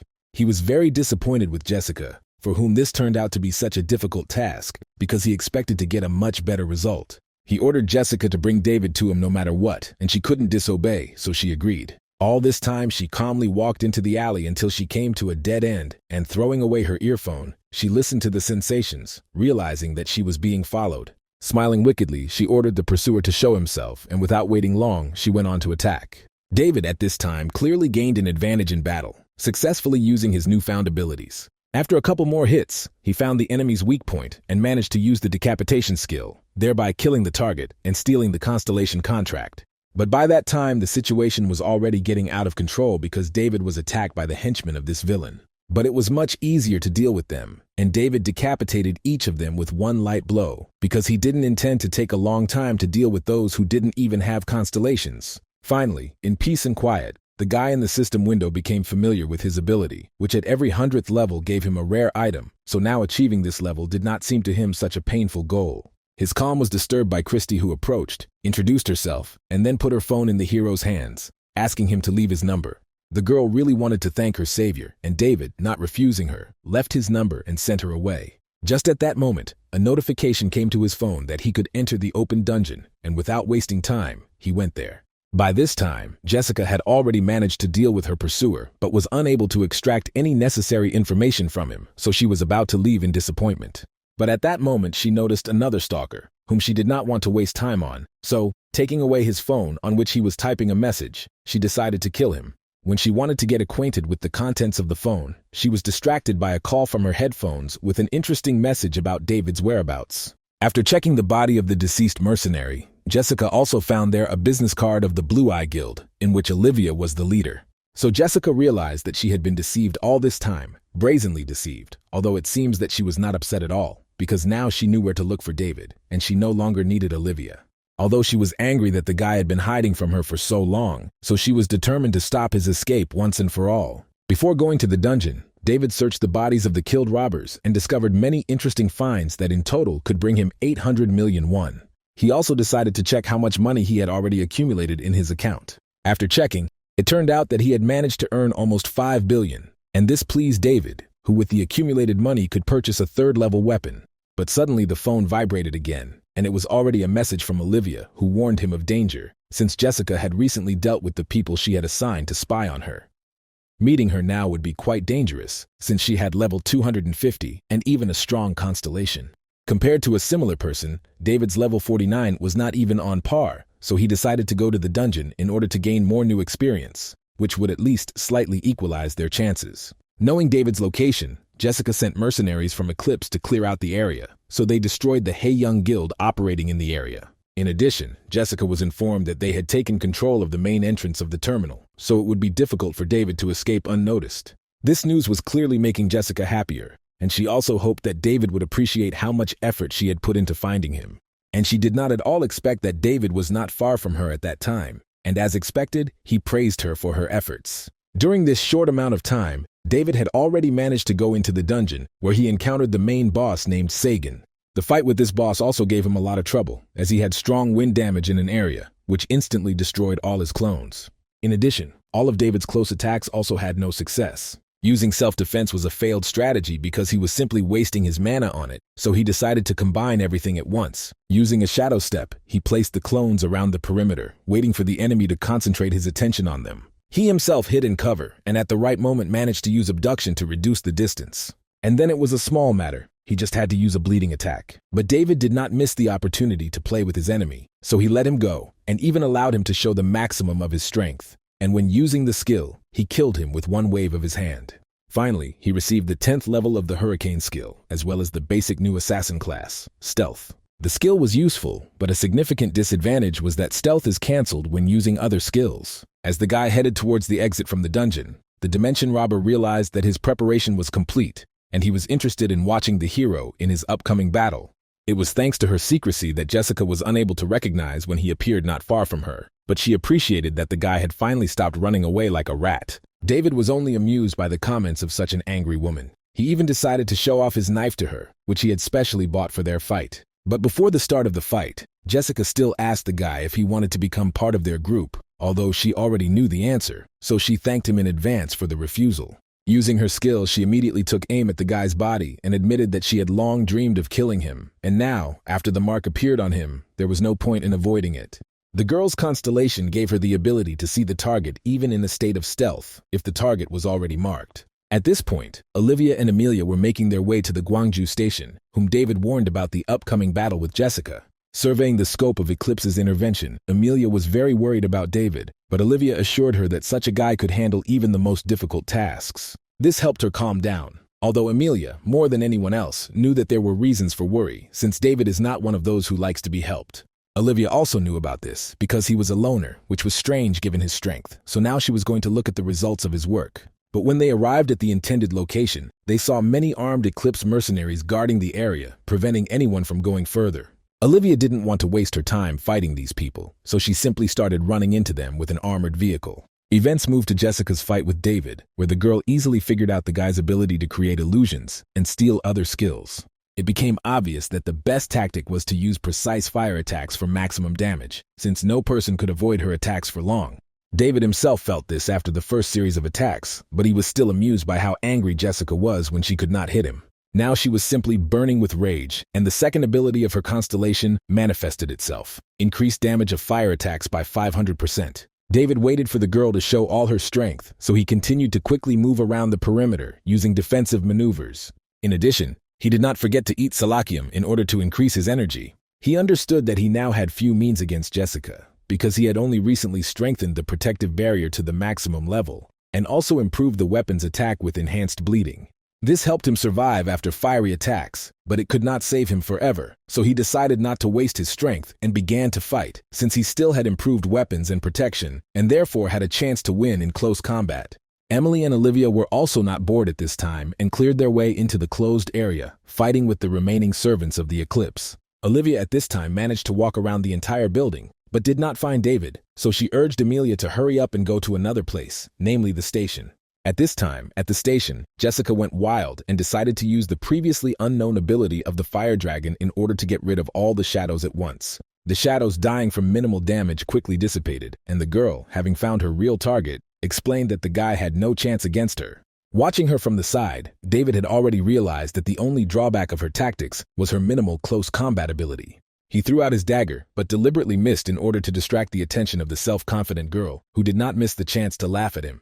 After which she sent fire dragons after the guy, and they easily achieved their goal, burning through his clothes. The victory seemed too easy for Jessica, so she waited for the guy's next move, and he did not keep him waiting, and taking advantage of the momentary confusion, David spun a hurricane around them, after which he imprisoned Jessica in her own trap of fire and wind. Christy watched everything that was happening from above, who was glad that she trusted her instincts and did not interfere when David decided to protect her. Although she was surprised that she met a man who tried to eliminate Jessica with such zeal, but she was even more amazed by his skills because she followed him straight to the dungeon and recognized the skills of the main boss of the dungeon that he used. After which the girl contacted her master and reported that she was monitoring their target as she was ordered. At this time, Jessica could hardly cope with the current of the wind and understood that if she didn't break free now, she would definitely lose. David did not let her do this, quickly pulling her closer to him with his abduction and preparing his blade to strike. After which he launched several attacks even faster until Jessica stopped him with her blade. She was amused that David thought he was so close to victory, and she began to fight more intensely in close combat. But in close combat, her maneuverability was worse, so she instantly missed her target, and David retreated to a safe distance in order to use his most productive skill. Once the blood flower was activated, Jessica became visibly ill and began to lose consciousness, slowly sinking to the ground as David wasted no time in closing in on her for the final blow. Pleased with the spectacle, Christy immediately reported to the master that Jessica was clearly losing in this battle, and this did not surprise the master at all. He just smiled contentedly, realizing that Jessica had long since begun to lose her grip. But now this general disappointment was the least of Jessica's worries, because looking into the eyes of her approaching death, she began to remember her path that made her this way. Once upon a time, she was an ordinary girl with a difficult fate for whom she was going to take revenge. She found her tormentor and decided to punish him for literally playing with fire. The guy didn't understand what he was talking about, but suddenly a memory popped up in his head when he and his friends decided to jokingly douse and set fire to someone's house. Jessica and her family lived in this house. The guy started screaming in fear that killing him would not bring her parents back to life. But this was of little interest to Jessica, and she burned the guy.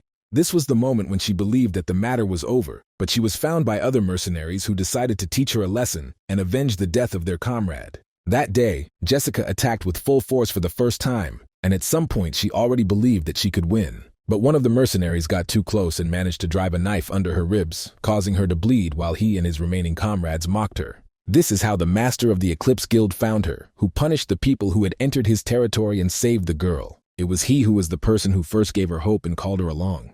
And Jessica had much stronger feelings for him than a student for a teacher. She was ready to do anything for this man, but it turned out that the feelings were not mutual, and he was ready to exchange her, putting someone better in her place, for example David. Therefore, she was angry only at the thought that a guy who had appeared out of nowhere wanted to take away from her everything that she had worked so hard to achieve. These memories gave the girl a second wind, and her entire body was covered with a protective barrier of fire. And she began to attack with a fury that David had not expected, but she did not expect that her flames would collide with a defense that she could not break. She was angry at the amount of skills the guy had, and wanted to know where he got them from. Not wanting to reveal his secrets, David wanted to quickly deal with the girl, but the bloody flower skill did not work on her the second time. Seeing his fear, Jessica showed her scars. She cauterized all the wounds with her own fire so that he could not harm her again. After which the sky was covered with fire clouds, and asteroids made of fire began to appear from the sky. Having dodged, David realized that if the girl continued to attack him with the same intensity, he would not last long, because the effect of the wild Salacium would end very soon. At this time, Emily and Olivia made their way through the Eclipse minions. When they saw that the station was on fire, they immediately realized where Jessica was and began to fight even more actively.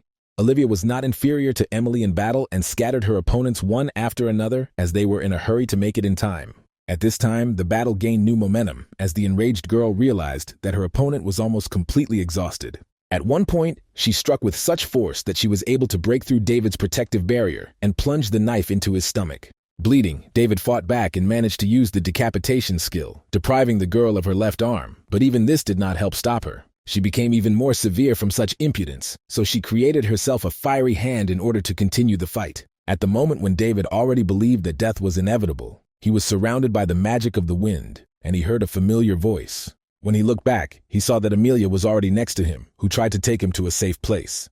Jessica was furious that someone was constantly trying to interfere in her fight, but Olivia, who was watching from very high up, quickly silenced her. Once down, Olivia stood up for David in battle, but after a series of attacks, she discovered that Jessica had disappeared from the battlefield. Olivia and Amelia prepared for a surprise attack, but David was sure that with such wounds she decided to escape. In addition, the guy asked the girls not to pursue Jessica because now they needed to leave this place. It turned out that the constellations seen were not all the constellations that Jessica had, and there was also a constellation that she never showed in battle. Finally, it was revealed that the girl knew how to copy skills, so now he was able to track her and see that she copied his stealth ability and would no longer attack. Olivia was determined to follow the girl, but at that moment David began to rapidly lose consciousness and bleed. None of them were going to leave David alone and run after the hunter, so, picking him up in their arms, the girls went to the hospital. The fleeing mercenary was madly angry at Olivia's sudden intervention, which interfered with their fight. But she was even more worried about who David really was because the amount of his skills was prohibitive. In addition, he used the skills of the monsters from the dungeons. Suddenly, Jessica realized that he might be able to copy the monster's skills and wanted to urgently report this to the master. But at that moment, Christy had already approached her from behind in order to unexpectedly attack, and her quick skill easily reached the victim.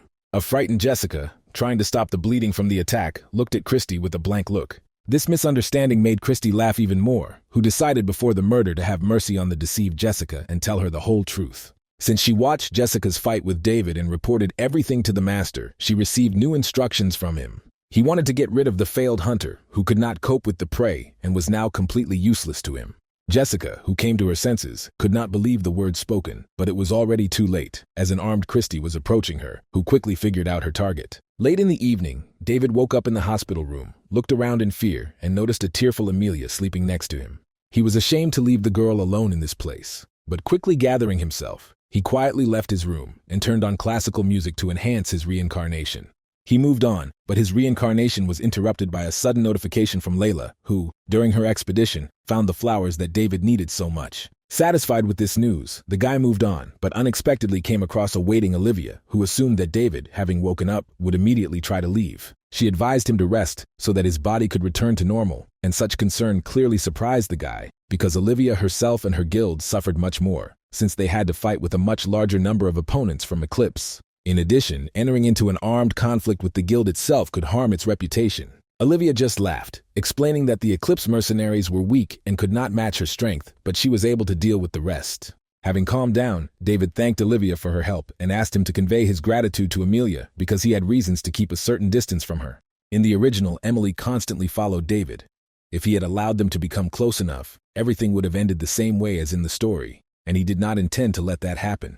After what had been said, David was about to leave, but Olivia asked him to give her just a couple of minutes of his free time, because she had something to tell. The news concerned the hunter about whom David had given them information relatively recently. They investigated the case, but the hunter's ID was difficult to identify, so there was a possibility that his ID was fake, so she asked for more time to look into the matter.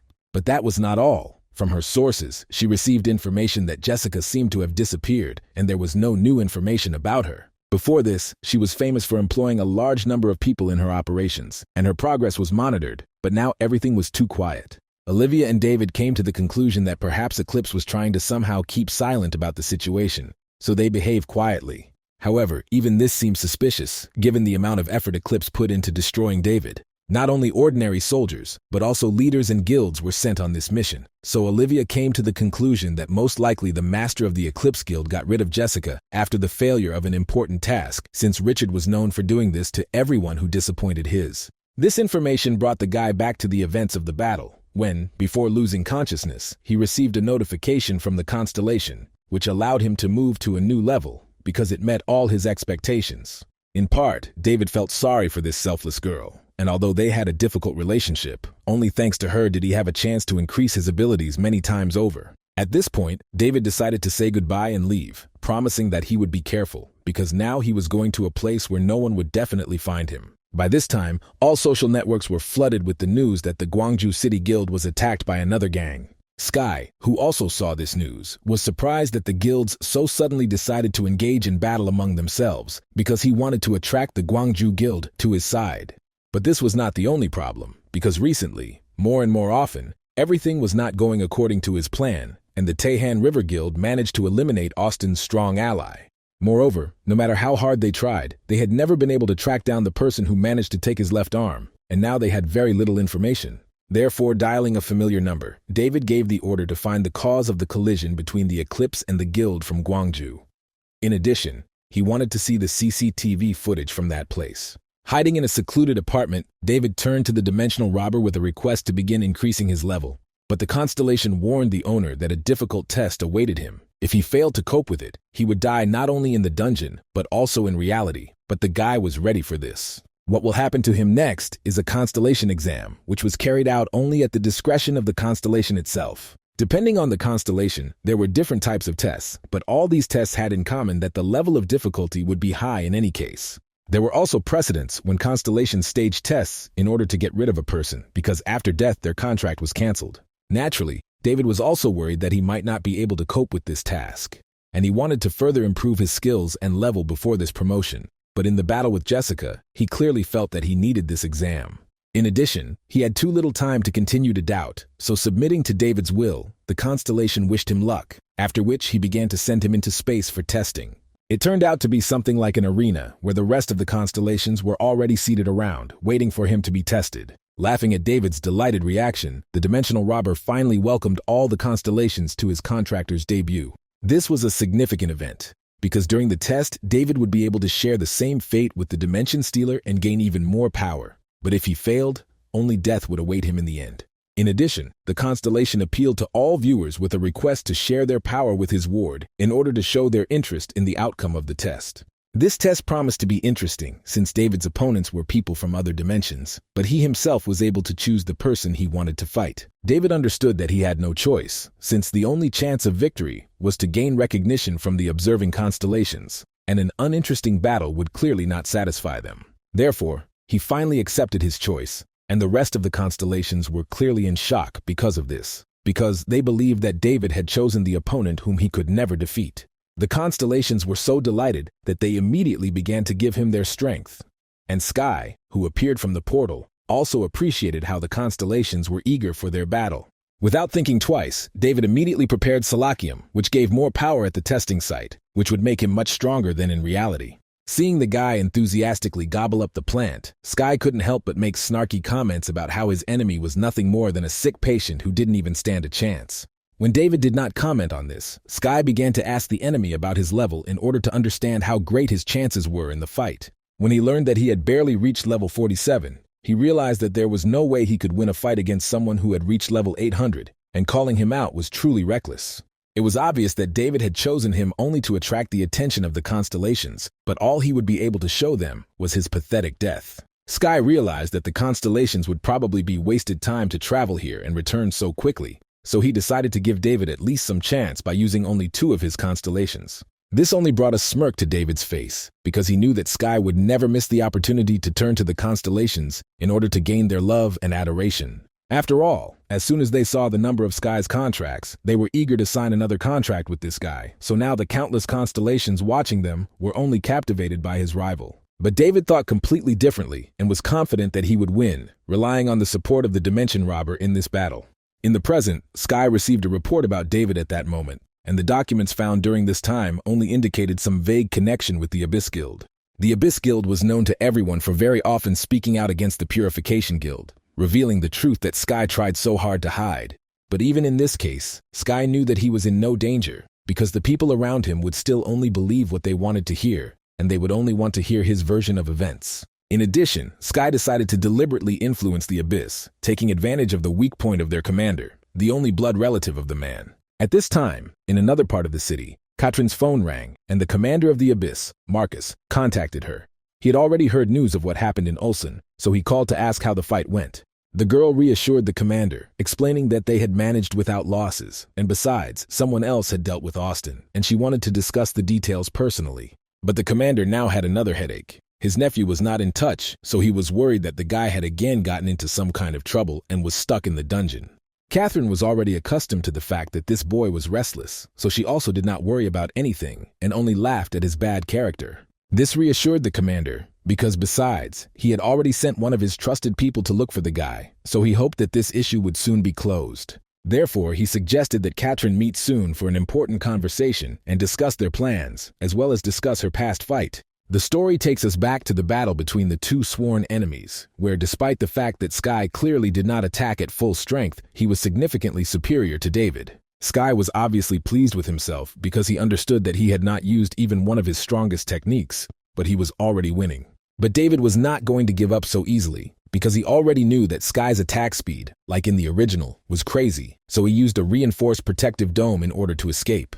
Sky took this as a challenge, so he prepared an attack stronger than before and suggested that David run as quickly as possible so that he would have at least a chance of survival.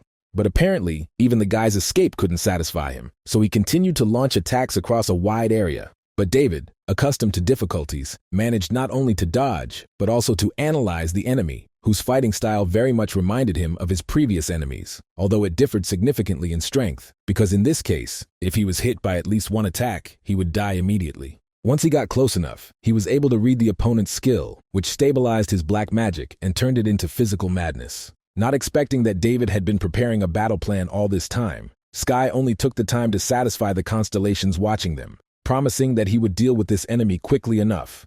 And the constellations were really indignant because of the prolonged battle. David was glad that Sky was distracted by idle chatter and managed to get much closer in order to activate the abduction skill. But imagine his surprise when, upon contact with the magician, the skill simply dissipated, and Sky was able to absorb it. Not wanting to give up, the guy also used teleportation. This sudden attack angered him enough for him to activate a second constellation that helped him open and close space to facilitate his movement. Seeing the constellation, David's hands suddenly loosened, so he switched to a more aggressive fighting style. Splitting into 5 shadows, David managed to confuse Sky, and using a body exchange, he unexpectedly attacked him from behind, but at the last moment Sky managed to hide in his portal and avoid the attack.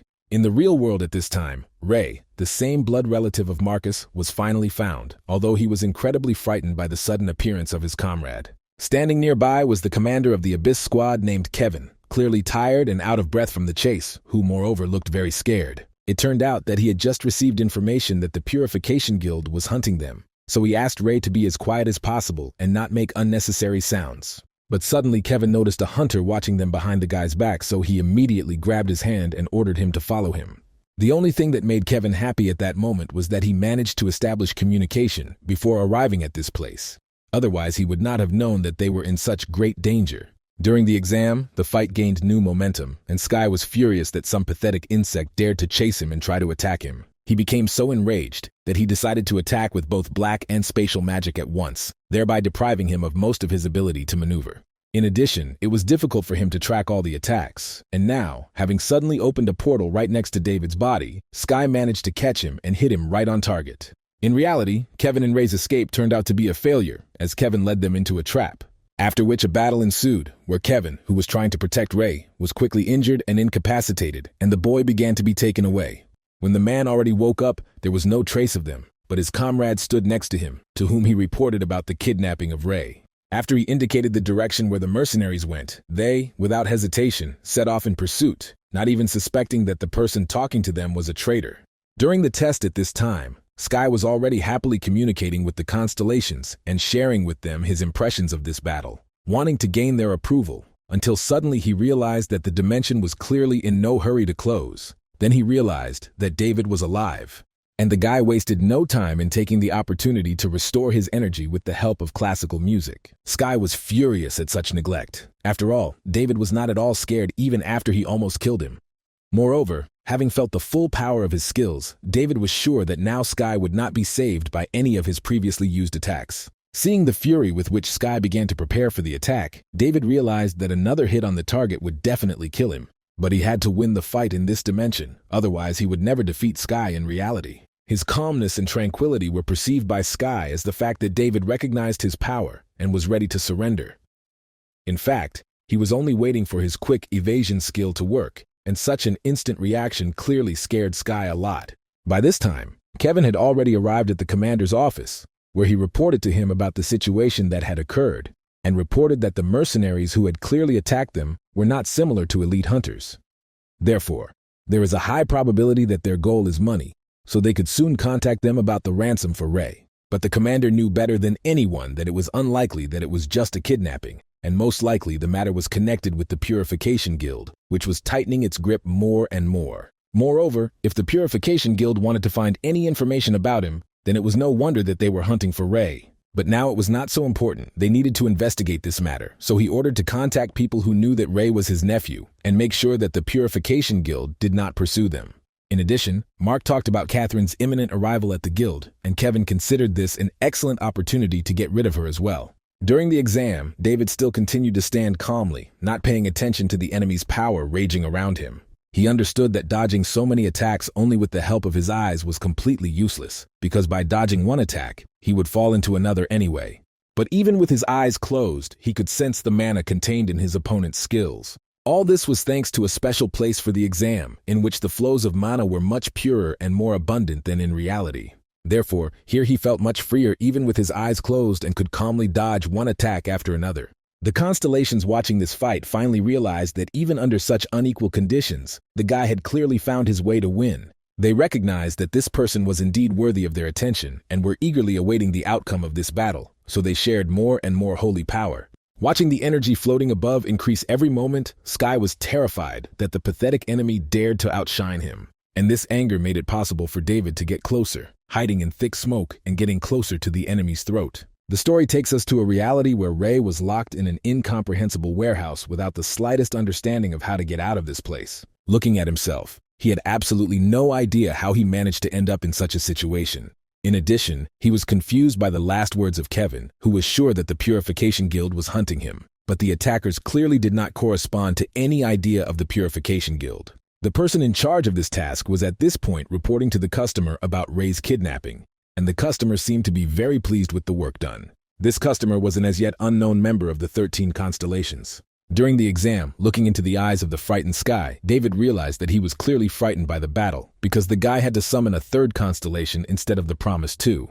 But this did not help him, because the winner in this battle was already clearly predetermined.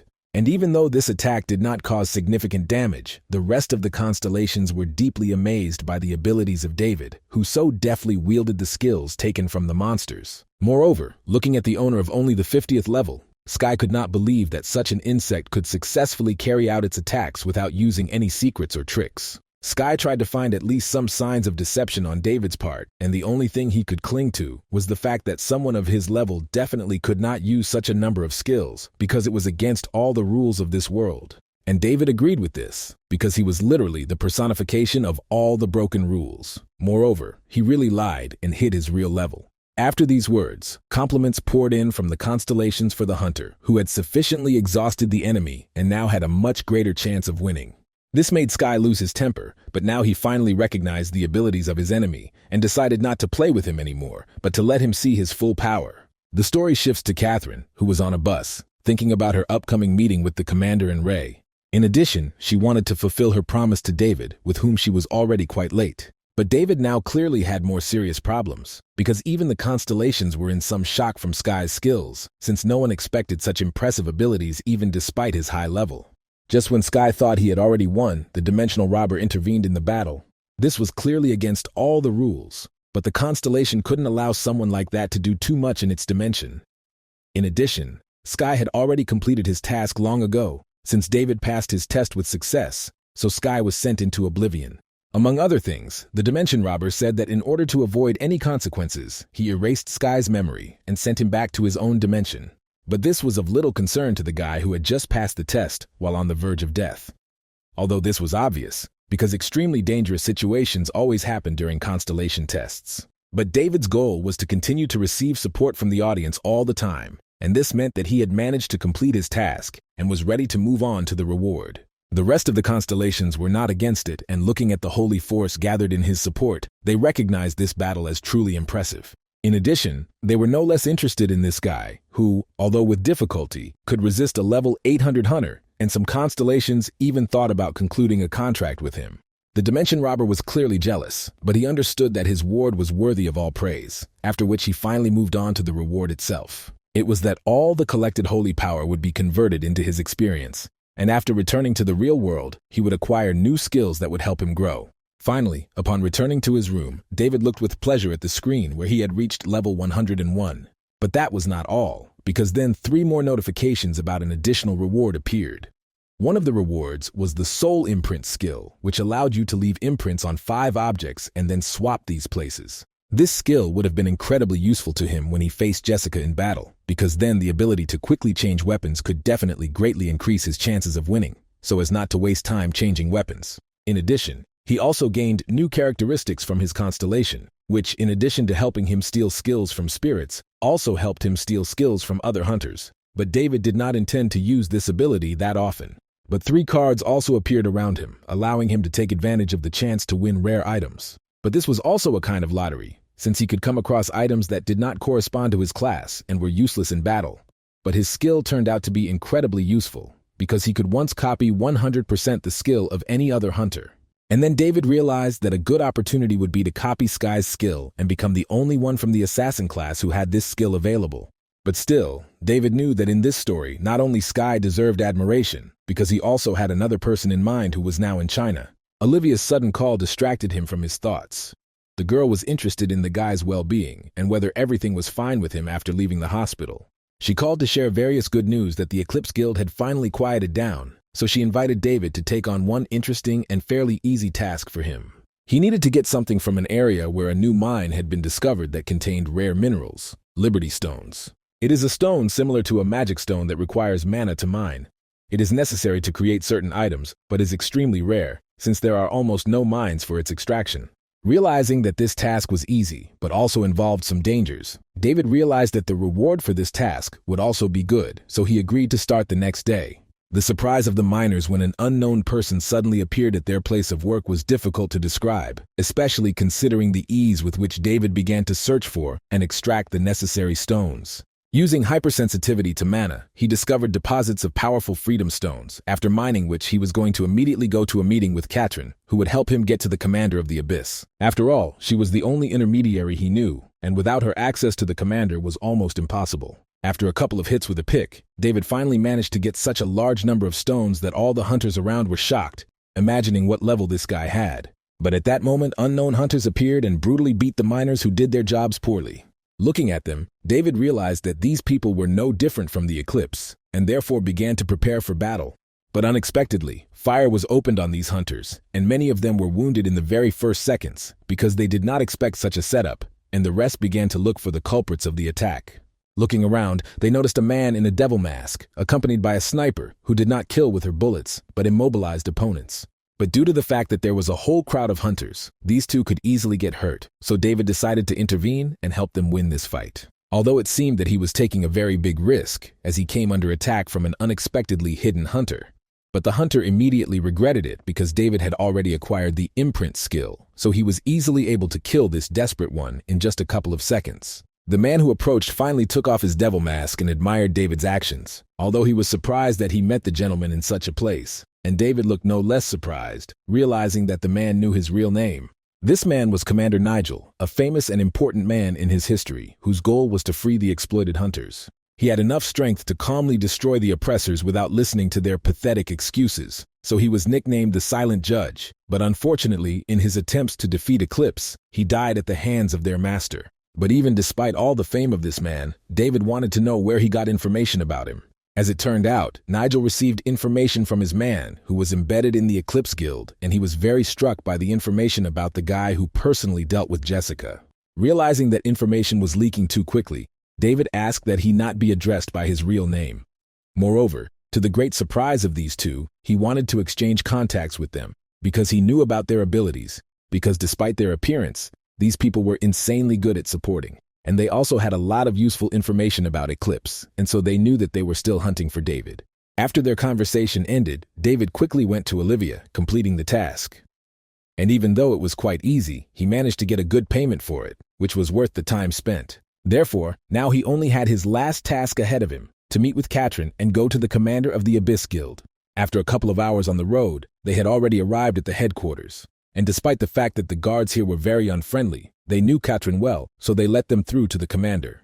But the commander clearly did not expect the suddenly brought hunter, so he began to ask Katrina about this man, trying to understand how he got here. Then he took Katrina away for additional showdowns, sending the guy to the waiting room. But it had become more of an isolation to wait, because even with how much the Abyss cared about their safety, they kept him here too long.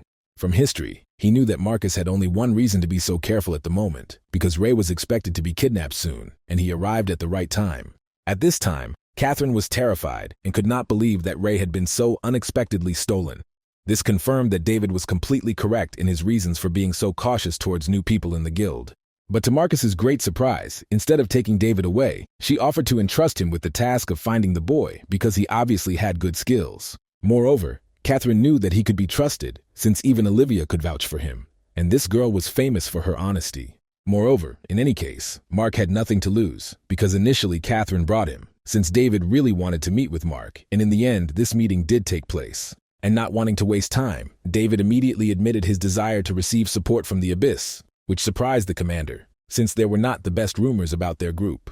Moreover, they had a long and unfinished conflict with the Purification Guild, so they were not the best place to gain support. But all these facts were perceived differently by David, because the Abyss was partially under the control of the Purification Guild, but successfully resisted them, which meant that they had great power.